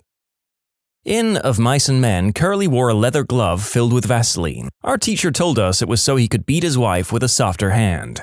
She was too embarrassed to tell us it was for getting busy. Am I the only one who finds it sad that beating his wife is more socially appropriate answer than doing the deed with his wife? That's America for you. There's even a joke about it. How do you allow an undressed woman to appear in an American movie with just a PG rating? Put a lot of bullets through her. There was a scene in Hannibal, a very violent and gory TV show, where a man and a woman's skin is peeled off their backs and raised to look like wings. The two were au naturel in this scene, shown from behind and waist up, but the network had an issue with the fact that the man's butt crack was ever so slightly visible. The show's solution? Give him a line of blood dripping down his back to make his crack less visible. I'm not even joking. Benjamin Franklin discovering electricity by flying a kite with a key on it. No, he didn't discover it, he invented it. The phenomenon of electrons moving around never happened until he flew that kite. Just like fire never existed before the cavemen, right? Adults kept telling me that people would offer me free substances. You want some dip? No thanks, I don't do dip. Good, don't start. An actual conversation I had. In 7th grade health class, we were learning about pancreatic cancer and the disease's other variants in other parts of the body. My teacher explained to the class that it can be only located on or in major organs. A few seconds after he said that, I raised my hand and said, "My grandpa had surgery to get it removed in his knee. A knee isn't a major organ, is it?" And this teacher thought about it for a minute and realized he was completely wrong and just responded with saying, "I'm not sure, let's move on." Oh crap, the knee is a major organ. We're screwed! Well, to be fair, I'm sure he didn't have it in his knee, but maybe bone cancer in his knee or something like that. I obviously don't know all the different types, but I'm pretty sure it's always on an organ, major or not. Many of you have been trying to correct me that bones are not organs, but apparently blood is not an organ. So if you absolutely need to find a way to correct the statement I said I was pretty sure about, you can cite leukemia. Cracking your knuckles will give you arthritis. I was doing it regardless of that myth. It's not like I didn't believe it, but sometimes you just have to crack your damn knuckles because your hand has a cramp or something. Very relieved to find out it was a myth. Men and women have a different number of ribs. Also some stuff about the Antichrist, but I didn't believe that. That everyone believed the world was flat until Columbus proved them wrong. Additionally, that Columbus went to his grave not knowing that he hadn't landed in the West Indies. If I recall correctly, there's a diary entry written by him acknowledging that what he had landed in was a new continent. I'm literally 100% sure that some Greek dude proved it was round by sticking a stick in the ground and measuring some angles and shadow lengths. Also, Magellan was yelling that the world was like a melon years before Columbus sailed. Was taught about Magellan's yelling in history class in middle school. Apparently Magellan wasn't old enough to do any reasonable yelling when Columbus went sailing. So add that to the list of things taught wrong. Apparently the Greek dude already knew the world was round and was trying to figure out the size of it. Add that to the list. The entire rhyme, which I've now learned is incorrect, was taught to me in middle school. It goes, Columbus sailed the ocean blue in 1492, while Magellan was still yellin' that the world was like a melon. Everything about chemistry. In grade 9, we were introduced to chemistry. Then in the later grades, they were like, everything you were taught was essentially wrong. We did it to simplify things. Here's how it actually is. Then in university, they go, lol, everything you were taught in high school was wrong. It's actually like this. Looking back, I wasn't bad at chemistry, I always did well, but because of this constant flip-flopping, I'm still confused about some of the basics, for example, acids. I remember taking the AP Chem exam, and my sister was in college studying biochem, and I heard her say to her friend, Gen Chem is a lie. After that, I started searching for clues. I finally got it when, after the unit on ideal gases, I asked why they're called ideal gases, and realized everything we just learned basically didn't apply to real life. But only a very small percentage of things, or they'd always say, there's an exception to this rule, and then it turned out mostly everything was the exception to the rule. I was so irritated. Actually, the ideal gas law is a pretty good approximation of the real thing in most cases. You'd be surprised. It isn't wrong, it's just not 100% accurate. However, it is a useful tool for thinking about how gases really do behave, so it's not a waste of time to learn it at all. Basically, it's as though you first learned that pi is equal to 3. And then in high school learned, actually it's 3.14, then in college learned, really it's closer to 3.14159. Were any of those things actually wrong? Not really. None of those things are totally correct either. But then why would you bother memorizing 500,000 digits of pi? What would that get you, really? I was today years old when I was hit with the knowledge that ideal gases are an approximation of a pure gas instead of how most of it is found. I guess you learn something every week with this job. That you have to round up all the numbers after the decimal point. Example 1.07883666272, round the 0 to a 1, the 7 to an 8, 8 to a 9, etc. That people in slavery were paid, just not very much, and they were given a choice between a penny and a dime, but chose the penny because it was bigger, as if that was somehow less racist. What the frick? It's illegal to sell yo-yos at yard sales. You only use 10% of your brain. Fricking liars. that the ancient Romans had places called vomitoriums where they would go and gorge themselves on food, then spew to make room for more. Gross, right? Kind of like that one scene in Catching Fire. Vomitoriums were actually a sort of hallway designed for spectators to exit the Colosseum and other arenas as efficiently as possible. I never knew that. They did show us pictures of big rooms with a lot of holes around the walls. Turns out those were public toilets. I simply assumed the vomit room looked slightly different, but they printed the wrong picture. Also, so many erroneous pictures in schoolbooks. So many. As a Latin teacher, I constantly have to correct students, teachers, and parents about what a vomitorium is. The most common response I hear is, "But it's in the Hunger Games books." Yeah, those are about a fictional society. That there wasn't any air combat during World War I because the planes were only used for scouting. What about the Red Baron? Didn't a lot of planes back then essentially try to kill each other with handheld pistols fired from the cockpit? In the earliest days, yes. It gets a lot more sophisticated pretty fast, especially with the development of synchronization devices that allowed automatic weapons to fire through propellers. As a teacher, I have a few rules for myself to avoid becoming one of these teachers. 1. Always admit you are wrong about something when you are.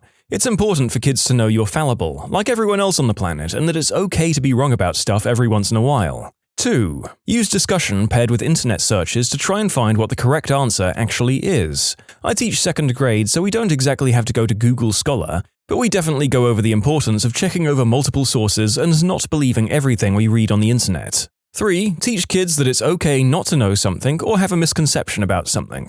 The pursuit of truth is infinitely more important than knowing something outright. Although it's not embedded in our curriculum, I take time every day to explicitly teach critical thinking skills. I actively do this too. Thanks for letting me know that there are teachers who know how to be wrong and how to fact-check and be open to multiple interpretations.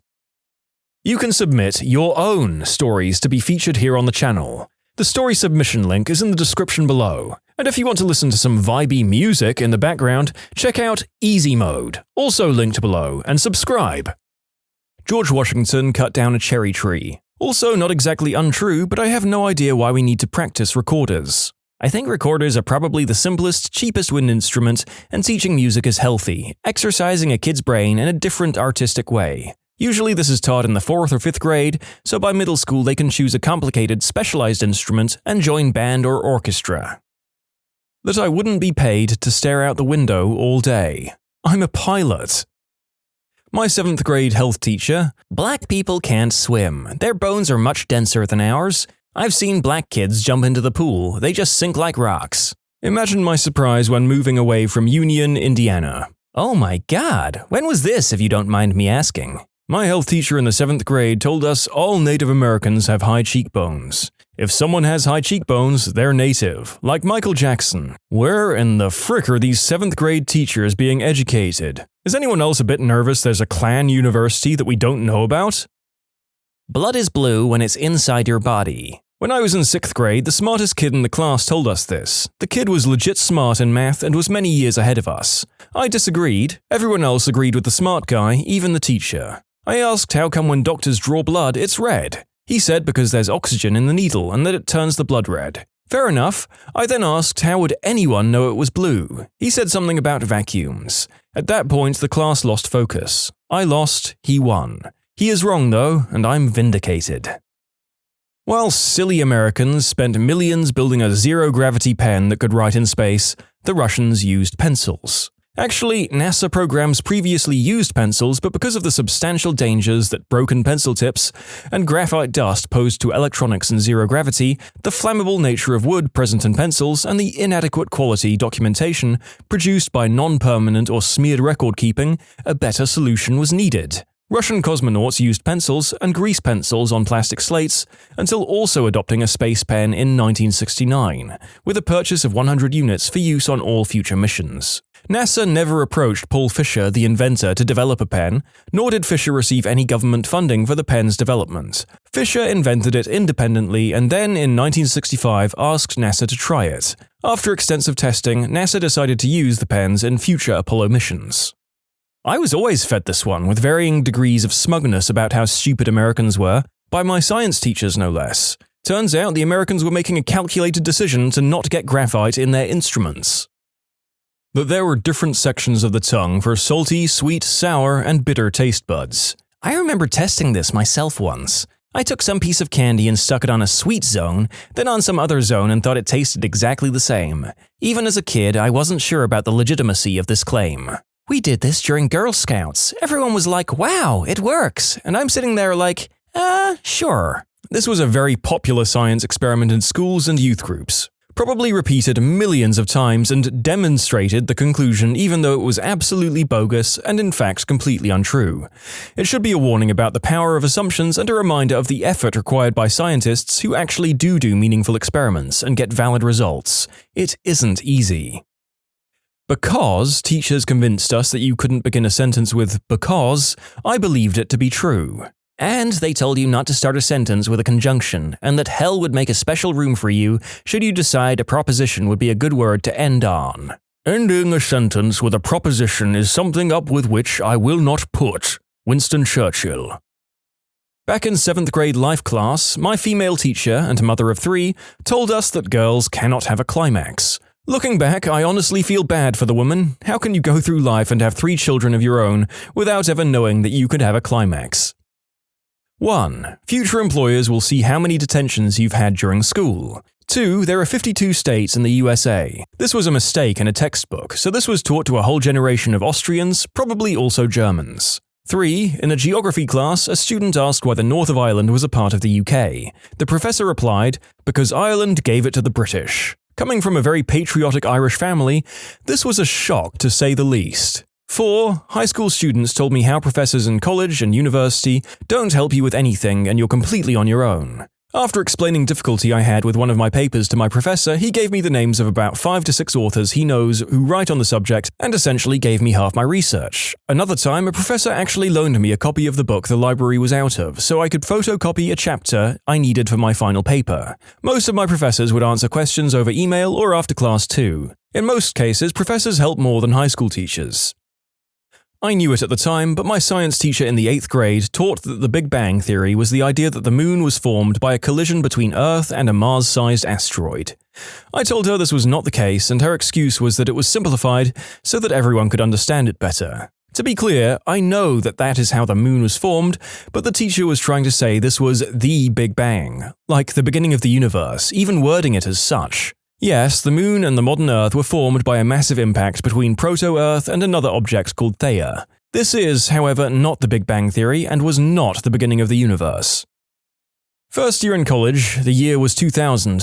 My intro to Comp Sci professor looked at me with 2 heads when I asked him if the exams were open book. His response, after the shocked pause, was something along the lines of, "Do you think you'll have access to the book when you go into the real world?" It was my time to mirror his look of shock as I'd completed my 2nd year of co-op employment through my trade school where I was employed as a DB admin and web developer and had not only books to reference but also w3school.com bookmarked in Internet Explorer 6. In kindergarten, the teacher's aide told us that north is always forward no matter what direction you're facing. During recess, I figured out which way north really was and told her. Her response was, "Only if you're facing that way." I think she thought that we were unable to understand north, south, east, west, and she got really mad at me when I proved her wrong. Until she was eventually fired a few years later, she tried to punish me with anything possible. For example, when I talked during lunch, she moved me to a different table. Some mother frickers are always trying to ice skate uphill. Trolling before the age of the internet. Also, when you see the moon, that's actually the sun after the Lightmaster General has turned down the dimmer for the day. Tell all your parents about our recent budget cuts. That the Vietnam War was a tie. That's putting it pretty generously. In fairness, the Viet Cong haven't reached DC yet. To be fair, there's a substantial number of people both in the States and abroad who either just don't know who won that war, or who outright think that the US won it. It doesn't help that most Vietnam War movies tend to end in one battle that the US comes out on top of. Was taught in middle school that the US has never been invaded outside of Pearl Harbor. War of 1812, Britain used troops from Canada to enter the US. We surrendered Detroit. Later on, British troops burned down the White House. Remember the famous painting of George Washington? It was rescued from the fire from Dolly Madsen. World War II, Aleutian Islands. A small Japanese force occupied the islands of Attu and Kiska, but the remoteness of the islands and the difficulties of the weather and terrain meant that it took nearly a year for a far larger US and Canadian force to eject them. There were also reports of German World War II U-boats off the East Coast and Japanese balloon bombs in Washington state. I was in my early 20s when I started learning on my own about history. Went to private Christian school. The one I always got was, when you're out of college and in the real world, you need to be firm with your faith. People will challenge you left and right. Professors might try to debate you and break you down, and other people will be bombarding your faith everywhere you go. Thanks for the scare tactics, but the most conflict I've had was with a classmate, and it went, "Oh, you're Christian? I was raised Catholic, but I'm an atheist now. What did you get for number 7? Instructor at a state school here. If anything, most of us are terrified to even touch on the topic of religion in class, for fear of bringing up a debate where nobody is going to budge. If we come out as religious, we're prejudiced. If we don't, we're queer, liberal, atheist, hippie feminists who would love nothing better than to rip your faith to shreds in front of you. It's a lose-lose, man. I just pretend like it doesn't exist, and I teach in the humanities." You're telling me teachers don't like to bring up complicated discussions that inevitably lead to everybody getting really angry, tons of drama, and waste a lot of time? Weird. I discovered in college that the more know-it-all you were about your beliefs on religious subjects, the more pushback you got from everybody else. You can be religious like Mr. Rogers was religious, and nobody will want to argue with you. You can be religious like Fred Phelps was religious, and people will get in your face all the time. That you don't have any rights in school. Like at all. No freedom of speech, no freedom of expression, nothing. This was in public school in the early 2000s. I mean, your rights are limited though. I remember being in a grade 10 science class and learning that everything I learned in grade 9 science was a lie. From what I understand, sciences are just one of a long chain of, okay, it's not like that, it's actually more like this. Wikipedia is a terrible resource that's often inaccurate because literally anyone can instantly change literally any article. Wikipedia checks every edit within 24 hours if I recall correctly, and they definitely screen new users somehow. I tried editing a small backwater page once for craps and giggles, and my edit never happened. More importantly, Wikipedia has stood up to every instance of cross-referencing that I've done, and I've written a decent number of research papers. Whenever I was told I couldn't use Wikipedia as a resource, I'd do it anyway, but I would click the links that Wikipedia cited, make sure the info was there in a way I could reasonably comprehend, and would cite that instead. I'm a master's student, and I do that too. Previous PhD student here, I used Wikipedia when writing my thesis. I had a psychology class in high school where we did the whole unit on dream interpretation, Jungian symbols and the metaphor of different events. Get to college and one psychology degree later, I've been told about 15 times that Jung was too high to find his toes and is barely more credible than Freud. Dream interpretation is basically useless. Art teachers of Reddit, what's your draw anything you want story? Not my story, but seems to fit here. When I was in school to certify to become a teacher, we had a former principal as a professor for one of our courses who was trying to illustrate how difficult it could be to manage parent complaints and how to approach those situations with administration. His example was how he had been called into a conference once with an angry mom and the elementary school art teacher. The mom was furious because the teacher had asked the children to close their eyes and draw whatever came into their imagination. His assumption was that a student had drawn something inappropriate. Nope, the mom was mad because summoning an image in one's mind was, quote, witchcraft. So, little Timmy, what did you draw in class today? I drew a rainbow. It's not drawing, but I gave my high school kids a poetry assignment. They could write about anything that was school appropriate and have one curse word that wasn't a slur or the F-bomb. It had to include so much figurative language and whatnot. Girl turns in, quote, Mrs. My name is a bee. A poem about how she's tired of writing poems and that she's annoyed with me for assigning so many. Includes our requirements. I gave her a 96, a few errors, and the next poem she writes is, quote, Mrs. My name is a cool bee, about how she was sorry she was mean. I just remembered a poor little guy who drew a self-portrait. He drew with meticulous detail, and when it came down to drawing his pants, he drew the zipper so carefully, but it looked like a member. I was flummoxed about how to tell him that people might see something there that he didn't intend. My brother was told to draw an animal from any angle he wanted, so he drew a dot and said it was a very far away lion. I was substitute teaching an art class. An 8th grader drew a picture of an adult woman touching a child. I pulled the student aside after class and found out her aunt had been touching her for years when she was babysat or came to visit. I reported it, and her aunt ended up going to prison. Kids will sometimes draw things they normally wouldn't say out loud. In early middle school, we did a project where we used cardboard draped in colorful paper mache to make a sound word, like wham or crinkle. I was really into knights at the time, so I made the word that was the sound of someone unsheathing a sword. That word was schlong. I got in trouble once for drawing a pooping butt. Little did my teacher know, but the drawing was actually a poorly drawn butterfly that ended up looking like a hairy pooping butt. And when asked why I put the details I did, like the legs, an antenna, and proboscidea coming off the segmented body, I said, I don't know, don't they all look like that? I saw one at recess and thought it was pretty and wanted to draw it. Thinking of the butterfly, of course. Nope, I ended up having to go see the school counselor. High school 1977. Not a teacher. While everyone else was drawing Pink Floyd rainbows and peace signs all over everything, the biggest burnout in the class made a wide metal bracelet with intricate triangular designs cut out of it. He turned it in and got a great grade for the first project he ever bothered finishing and some well-deserved praise for his effort. Teacher handed our work back, and first thing he did was grab a pair of pliers and bent all the triangles outward, making it a thick metal spiked bracelet. I found that devilishly, disturbingly clever. As a kid who was told to do a drawing that was going to be put on a plate, drew my cat doing a poo. I was asked multiple times if I wanted to redo it. I declined the offer. So, most of my life, I ate off a plate with my cat on it doing a poo as it was my plate, and still do. My siblings had similar plates with a car and a rocket ship. Mine is clearly much better. Was around 5 or 6 at the time, and totally worth it. Still had the plate. I have a quote, design your own monster Halloween lesson. Most kids draw cute ghosts or cool vampires. One 7th grader drew a sad clown hanging by a belt from a ceiling fan. He had issues. I ran arts and crafts classes at a youth group for disadvantaged kids. Decided one day to give them total freedom. I just put out all the supplies we had and let them go crazy. Kids made some really cool works of art, all very colorful and creative. I was talking to one kid when another asked me to help him spell things for his artwork. I go over to his table with him, and he's been making a card for a boy in his class at school. He tells me his friend's mom had just died from cancer, and he wanted to make a card for him to cheer him up, but he couldn't spell anything he wanted to write. He was 13 years old, and I had to help him spell out something like, Dear blank, I am so sorry about your mom, but I will always be your friend and here for you. Love, blank. I had to help him spell his own name. He made the card totally unprompted. I feel for the guy. He was totally sweet and caring for his friend and really smart.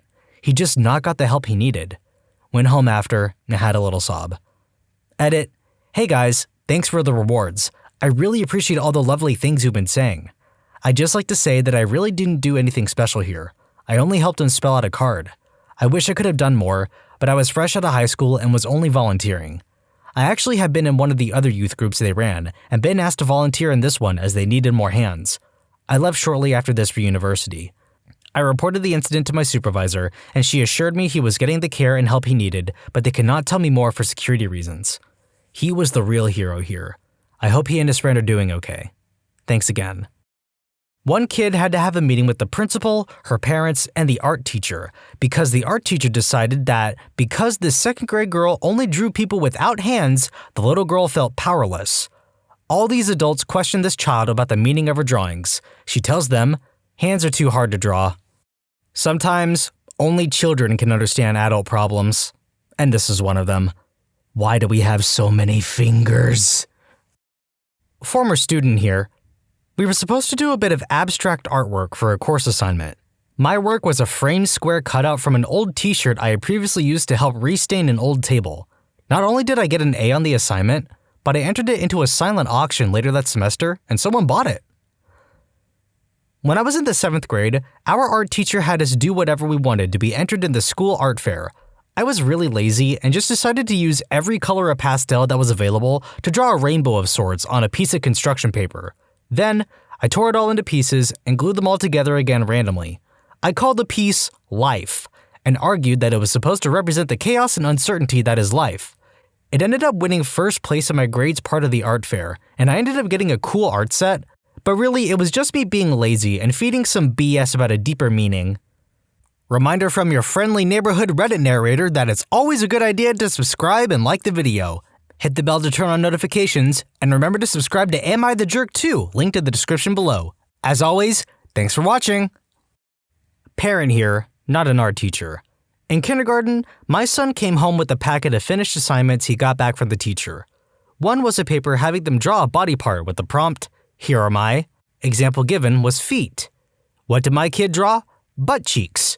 Drawing of the back of a person with two giant, well drawn I might add, cheeks. My husband and I laughed our own butt cheeks off when we saw it. We kept the paper, for posteriority. Student here, my art teacher was somewhat crazy.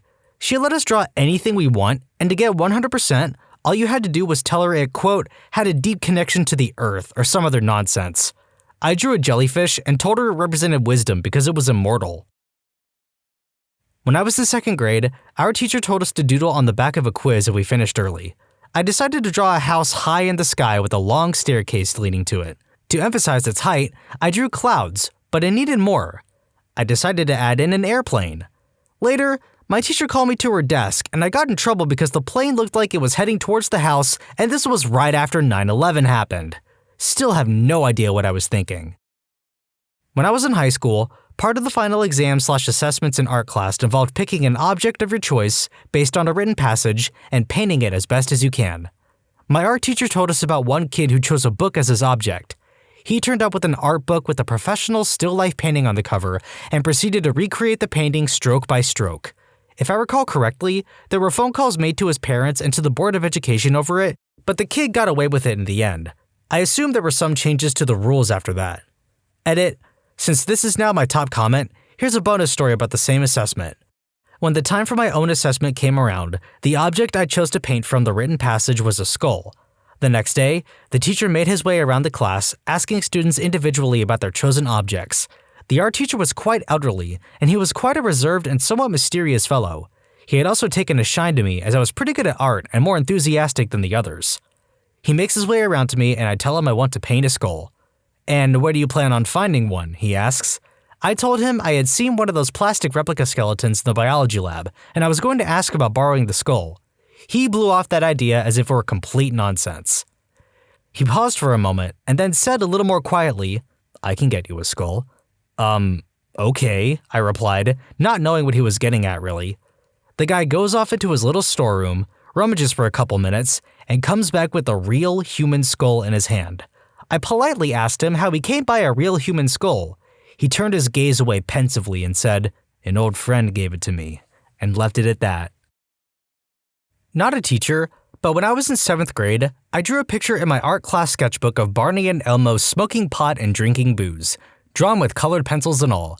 I showed it to my friends, and they thought it was the funniest thing they'd ever seen. The art teacher, however, was not pleased and sent me to the principal's office. The principal then looked through my sketchbook and ripped out all the drawings she deemed as inappropriate. It shattered my soul that day, and I cried for some time afterwards. In fact, I think that's what ended my dream of becoming an artist. Screw you, Mrs. Moreno and Mrs. McKeon, for robbing me of a better future. When I was around 8 or 9, I got into drawing cars, and simultaneously into drawing tribal decorations. Probably not PC, but, you know, the type a lot of people get as a tattoo. So, I drew a car with a tribal decal, and because of the hook-like shapes in the tribal decal, I, inappropriately, named the car, quote, the Hooker. When she was done laughing, my mom took the time to explain the world's oldest profession. Whenever I got to draw something on my own, I just drew cake. I rarely let them draw whatever, because they inevitably would draw predictable cliches. 8th grade boys would draw knives with blood dripping, or an eye, and girls a unicorn. Trying to get them to draw from life was tough. Not an art teacher, but for 1 year I was a preschool teacher a few years back. It was like a Friday at 4 p.m. in the winter. I gave the kids some time to color or draw whatever they wanted. 10 minutes go by, and one of my students, 4 at the time, who I had a love-hate relationship with because he caused a lot of behaviors but could be a sweet kid when he wanted to, came up to me and said, "Look, Mrs. Blank, I made a drawing for you." I gave a warm smile and asked him to show it to me. It was a drawing of his parents doing the nasty. He even got the shaft part right with balls and everything. Totally shocked, but remained as neutral as possible because I knew if I reacted in a major way, he would have continued to make more drawings like this. This is something I learned about him. So I said, "Let's put that in your backpack and we can show mommy when she picks you up." Dad comes that day. More embarrassing for me. I told him about the drawing and he turned bright red, explaining the other night he had walked in on them screwing. We awkwardly laughed about it, and that was that. In 9th grade, as an end-of-the-year project, we could basically draw whatever we wanted, and we had a week to do it. Me, being the little car nerd I am, drew the entire drivetrain and suspension of a Chevy K5 Blazer. I'm a teacher, but I don't teach art. I was teaching a class of 7-year-olds who are usually a blessing, but there's just one kid who has some real problems. He can't speak English at all.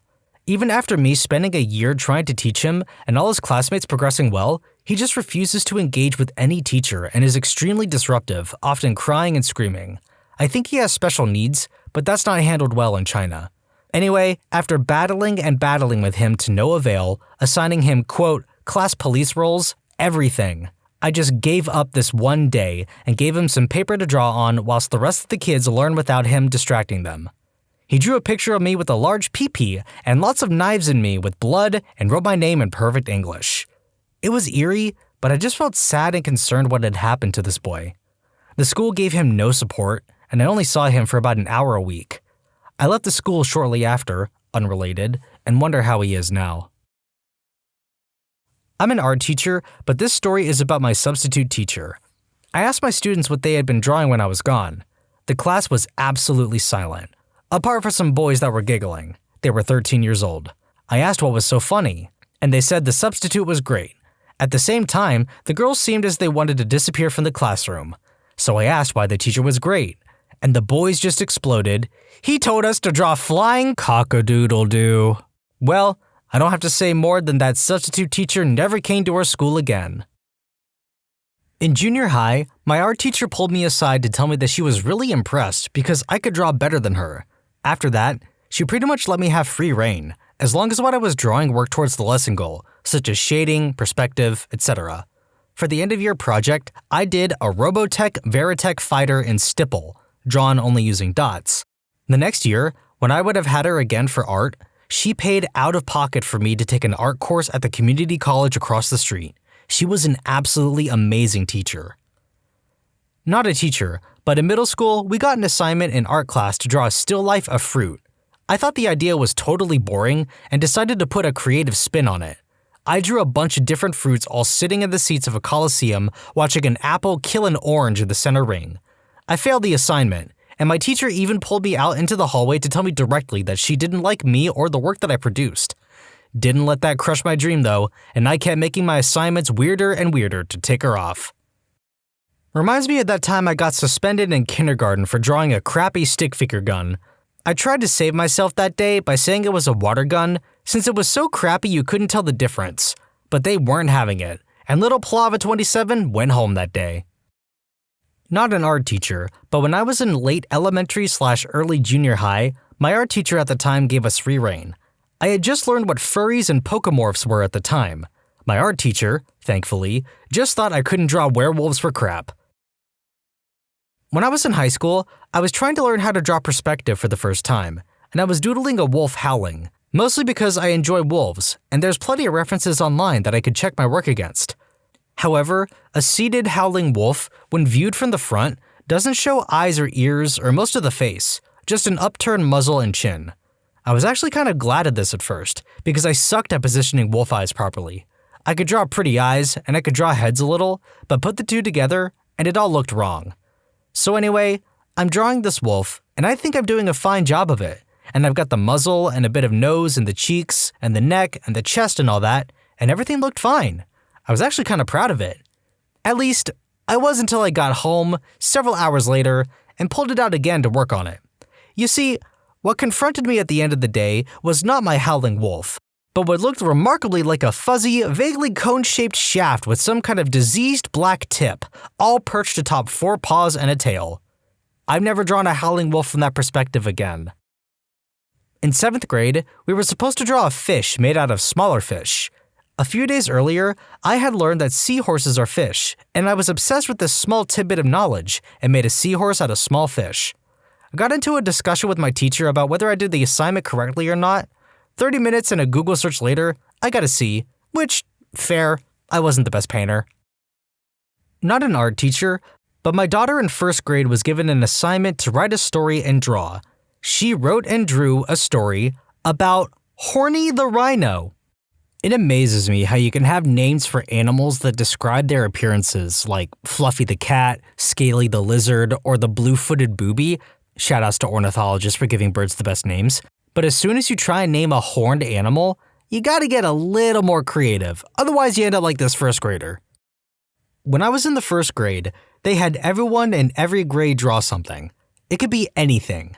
I drew an evil snail that had gotten snatched up by a bird, and I had a voice bubble that said, "I will be back," or something like that, coming from this evil snail.